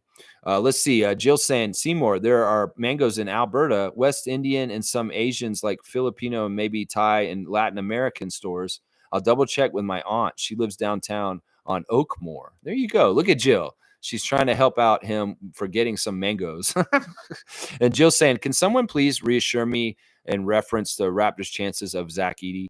Well, that's what we've been talking about. In some ways, they're going to have to trade up and get a higher draft pick if we're going to land Zach. I'm really sure that's what's going to be. 19 may be too far down to ensure that Zach will be available. So we'll have to see. They've got the pulse on the whole scenery of what's going on with this draft, and I trust Masai. That's how I do it. Seymour saying, I'm going to do some research and try and find some. Thanks, Pickleball Champ. There you go. Raptor Freak family helping out. Can you get a mango for someone? Yeah. Jill's like, yeah. Yeah. Smooth saying, Moody, I really wish I could. And Jill saying, hope he's a Raptor. I hope. All right. And Mo's saying, W streams, W vibes. Keep at it always. Good times approaching. Go Raptors for life. Raptor Freak family cruise strong forever. Thank you, everyone, for this. Thank you. Happy birthday to you. Happy birthday to you. Happy birthday, SuperFan Mo. Happy birthday to you and many more Raptors championships. Yeah, Cowboys got her on blast. And there's my clock, so I better just start doing the rundown. Let's go to the Instagram stories. I got SuperFan Mo up first, and there is that Emmanuel Quickly jersey, y'all. If you do want to see it, go to SuperFan Mo and follow her official account on Instagram. She's got it in her Instagram stories, and she is just smiling, a big, huge smile with that beautiful black Emmanuel Quickly signed jersey there. So amazing of MLSE and the representative that came, her friend, to do that for her. So amazing. So touched. Such a highlight of the event too. And there's Mo with her cake. And the second pictures, and there's a picture of all of us at the table. And there's her with the trophy that David gave her. So if you guys want to see the pictures, go follow SuperFan Mo. You can see all the stuff that happened on Saturday. There she is with her sister and her mom. And there she is with me and Adriana. Beautiful. Emmanuel Quickly's posting on his Instagram stories last night. I cannot afford to live a life without Christ. He is the source of my strength. And he's showing a podcast that he just did recently. And it's a podcast of faith. And he's talking about being saved in Jesus' name. And that as an athlete, you have to make sacrifices in your life to be a great athlete. But also to be a good Christian and be a man of faith, you have to make sacrifices also. And Emmanuel Quickly is a great role model and a fantastic person for signing that jersey and just being a badass. And we love you, Emmanuel. And I respect the idea, the thing in your faith and what you stand for. It really, really is powerful.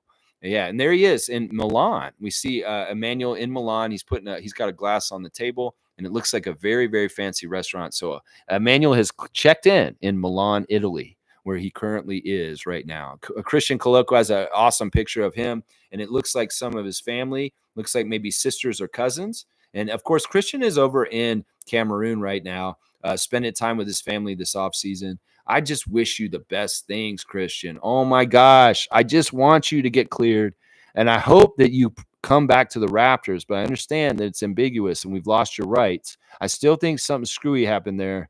And in some ways, I know Masai and Bobby did everything they could to fight for the Raptors in this situation.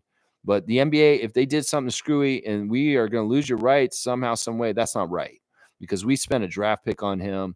And if he becomes medically cleared, I understand he's a free agent right now, but in some ways, the Raptors should have the first chance to bring him back into the fold here in Toronto. And that's just how I feel about it. Gary Trent Sr. is at a manicurist with Gary Trent Jr.'s brothers, and they're all getting their pedicures. They're all getting their pedicures. He's also got the craziest play in basketball history, which is a crazy jam where this guy just threw it down. It's a crazy alley-oop. Looks really cool. And he's on a boat too. I don't know if Gary's actually on the boat or, oh no, that's crazy. All right. And Miles Burns continues to ask questions of the fans, and you can answer the questions. If you want, go and follow him on Instagram. Marquise Noel still working out down in Miami. Good to see him putting in the hours. I'm now following Kelly Olynyk, guys. So you're going to get Kelly Olynyk Instagram stories now. Whoever posted him yesterday, thank you, Trevor, because I was not following Kelly until yesterday. And I see a picture of a very nice gym. I'm guessing that Kelly's there working out and getting ready for the Olympics. Let's see. Yeah, there he is. A picture of him on the court with this a snapback on his head. And there he's in nature, too. There's Kelly taking a walk out with some trees and a nice path. I'm guessing somewhere in the GTA. Who knows? He could be out in BC country also right now. So, yeah, let's see. Legacy Scotty's an interesting account I've started to follow just now. And he's got a picture of Emmanuel with Scotty, and they're saying the league just ain't ready for Quickly and Barnes and what's going to be happening next season. I agree with them. And Emmanuel liked that picture, and that's pretty cool. Emmanuel following Legacy Scotty. There's a picture of Scotty in China with all the Chinese fans from recent weeks. And Scotty's a clip of Scotty on Twitch, and this was the Twitch that he did recently. He got on Twitch and basically said, y'all, I'm afraid to do Twitch right now. Basically, because y'all keep clipping out clips from Twitch. And when I did the summer of Twitch, they're still coming out. Like, you guys are going in there and getting these clips. And I didn't even realize you got so much. And it's scary because I know anything I say could come back. And I knew that too, Scott. But I respected you when you said, stop clipping me at a certain point that summer. I was clipping you. And there is a clip of you on my channel of you talking about me. And but when you said don't clip me anymore, I respected that, Scotty, just so you know. And I am not doing this continuing to clip you from Twitch stuff that other people are doing in other places, like Legacy Scotty and other accounts like that. So, Scotty, I respect you and I will do your wishes. But I appreciate you also endorsing my channel and when I was frequently on your stream with you, talking to you. So, yeah, Scotty, you go. And yeah, he's scared to do Twitch right now because y'all clip him. All right, let's see who else we got. I think that's mostly it. Maybe I don't need to do the other people. Okay, there's Precious is at the NBA Players Association gym. I'm not sure what's going on. He's doing a partnership with Precious and NBA Players Association. I don't know. Slim Duck is got some funny clips on here. He's always funny. There's a couple of things going on with Slim Duck. Slim Duck went to F1 in Montreal this weekend. So he's on pit row with Lou Dort and maybe Benedict Mathurin too. And they're down there watching the race yesterday. And the zoom, zoom, zoom, zoom, zoom, zoom. So Chris enjoying F1 action in person with Lou Getz and some of his other friends from Montreal in Montreal. Very, very cool to see that stuff. Slim Duck in the race and seeing all the cars go by fast. There's a funny, nice picture of Chris as a child. And it's very cute. You see Chris and his mother. It's Christmas. And he's got a really funny expression in his hand, and a hand. He's doing something with his hand gesture. And he said, I was probably saying something like that. Chris, you were such a cute little baby, Chris Boucher. Such a cute little baby. And I wish you all the best, man. I hope that you're a Raptor next year still. I really do want Chris still back. I love all our Canadians on our team. And then he's got a cool picture of people after the F1 all hanging out, the dignitaries and the VIPs. And then he's got a funny clip of this lady, and it says, "I can't stand my grandma sometimes." And she's probably saying something really funny or something crazy. Is that it? Yeah, that's it. There's your Instagram stories, everybody, from the Raptors. I guess I just went over those real quick. Let's see. Jill's got my cutoff and Cowboys on blast. Let's see. Mo on blast. Isaac saying, I just read that mushrooms are 90 to 95% water. Congrats on moving to Alberta, Premier David. Let's grow. Yeah, let's take that Ontario. Let's grow over there and tell these guys to stop drilling for so much oil and having such bad water over there. So, yeah, I'll bet you industry ruined the water there. I bet you there's some sort of big corporation that destroyed the water source in Calgary, and they're probably to blame. Maybe they should be getting a price tag for the reason why the water quality has gone down in Alberta right now. That's what I'm saying. In some ways, maybe they have fancy lawyers and people watching out for them. Maybe they paid some money to the Premier of Alberta to make their problem go away so they have no responsibility. Well, let's find out who's responsible for this water problem, and let's fit them the bill. How about that? That's how I look at it, especially if it's an irresponsible corporation putting pollution into the water source. Definitely nailed them. Definitely nailed them. Yeah, Cowboys saying alley-oop to the tractor. I don't know who the tractor is. All right, let's see. Fiercey saying Ibaka in Real Madrid as well. Oh, this is great news and notes. Thanks for the cue card. Serge Ibaka re-signed a longer contract with the team over there, Real Madrid, and he just won the chip in Germany with Bayern. So, yeah, Serge Ibaka's European career post-NBA is flourishing, and he's re-up for more years. I mean, why not? Serge is in fantastic shape, and he enjoys competition. And in some ways, Mafuzi Chef, he needs to be active. He's a renaissance man. Whether he is going to be doing art or he's going to be playing, he needs to be busy. And we love you in Toronto, Serge. And you're always welcome to come back home to Toronto. This is a home for you too. And I love that you come back here to do your Mafuzi Chef shows sometimes. How hungry are you? Because this is a great location for you to film it. So we wish our great NBA champion, Serge Ibaka, the best in his new contract with Real Madrid. Trevor's saying, my grandfather was a farmer, so I learned a lot from him. That's awesome. That's what I'm saying. It's important to pass down traditions and culture and customs from your predecessors. And, learning farming techniques from ancient ones, from people before, that's fantastic. So, Trevor, that knowledge is extremely valuable, and you are blessed to have it. You are blessed to have it. Yes, and high five from Trevor. To Trevor from Cowboy. Wayne saying, group picture of the Raptor Freaks is fabulous. Happy birthday, Mo. Lovely cohort. Mangoes, Jillian, nothing like Caribbean mangoes. There you go. There you go. I love it. This is all about mangoes all of a sudden. Mangoes. It makes me think of that Saturday Night Live character by Chris Kattan that would jump up on the table and like rip up fruit. Ooh, mango. And then The Rock did a version of it himself at some point. Yeah, there we go. More Mo's. And Jill saying, women love men who got pedicures, Lex. Gary Trent Sr. rocks. Go, Kelly, go. Yeah, I mean, it's good to keep your nails up. I'm not going to go pay pedicures. I'm actually pretty good with like keeping my nails right. I keep them tight and not dirty. And in some ways, I get that. It's good to be that way. Have good hygiene. But I'm not going to a spa and having some lady buff my toes. It's kind of funny because Gary's brothers are so much younger, right? Garyson and Grayson. And it's funny because they're little kids and they're in there getting like a spa treatment that ladies would usually get. And in some ways, I think it's lost on them.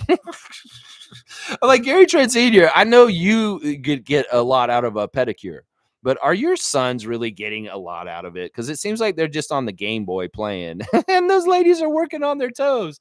It's a funny Instagram story. Definitely follow Gary Sr.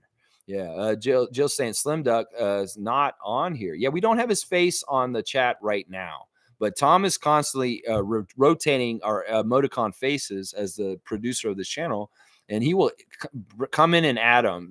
Right now we got RJ and Yak and Grady and IQ, Zach Edie, Scotty Kelly in the logo logo right now. All right, that's the end of the chat right there. I'm almost a half an hour over. And that's fine. I'm going to see if I can find Leo's life tips of the day. The beginning is always today. There you go, Leo. I love it. The beginning is always today. We love you, Leo Routens.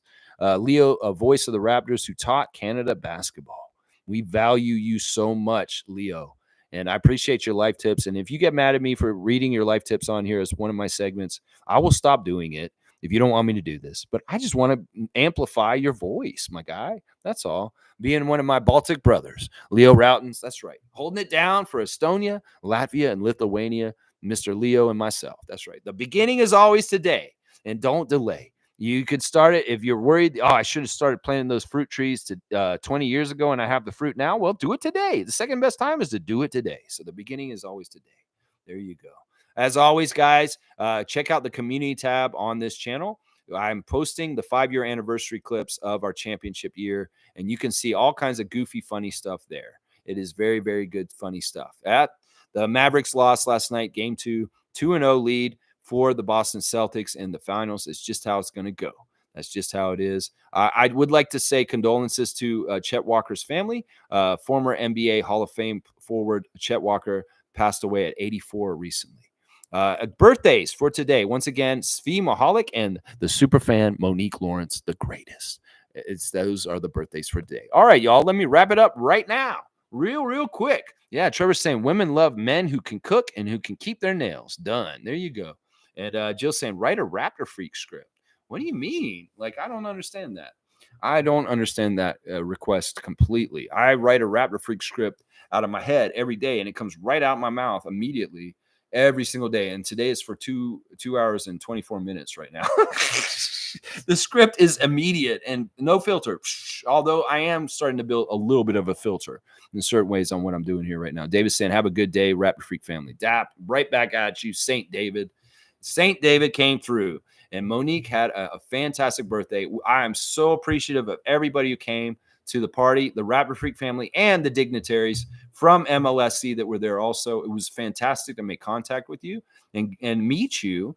And I'm very much looking forward to possibly collaborating with some of the people that were there already. Some of the people who were there that I had not met before. In some ways, I am really, really appreciative of Monique for being a connector. She's somebody who's got connections. She's a person in the know, and she knows people. And in some ways, I'm blessed to be a friend of hers because I got introduced to some people who are very, very, very, very awesome people that I'm very, very glad to have met. So yeah, let's see. Do a play, a Raptor Freak play? I don't know. I don't know, Jill.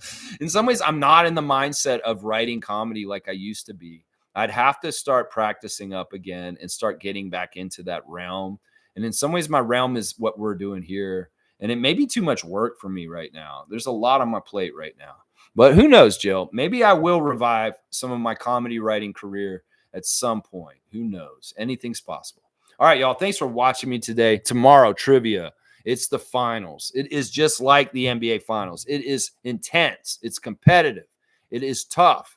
It is not easy. So come with your game on, 9 a.m. Early start time tomorrow for the stream, guys. We'll start at 9 a.m. to help Fiercey because she has a meeting at 10.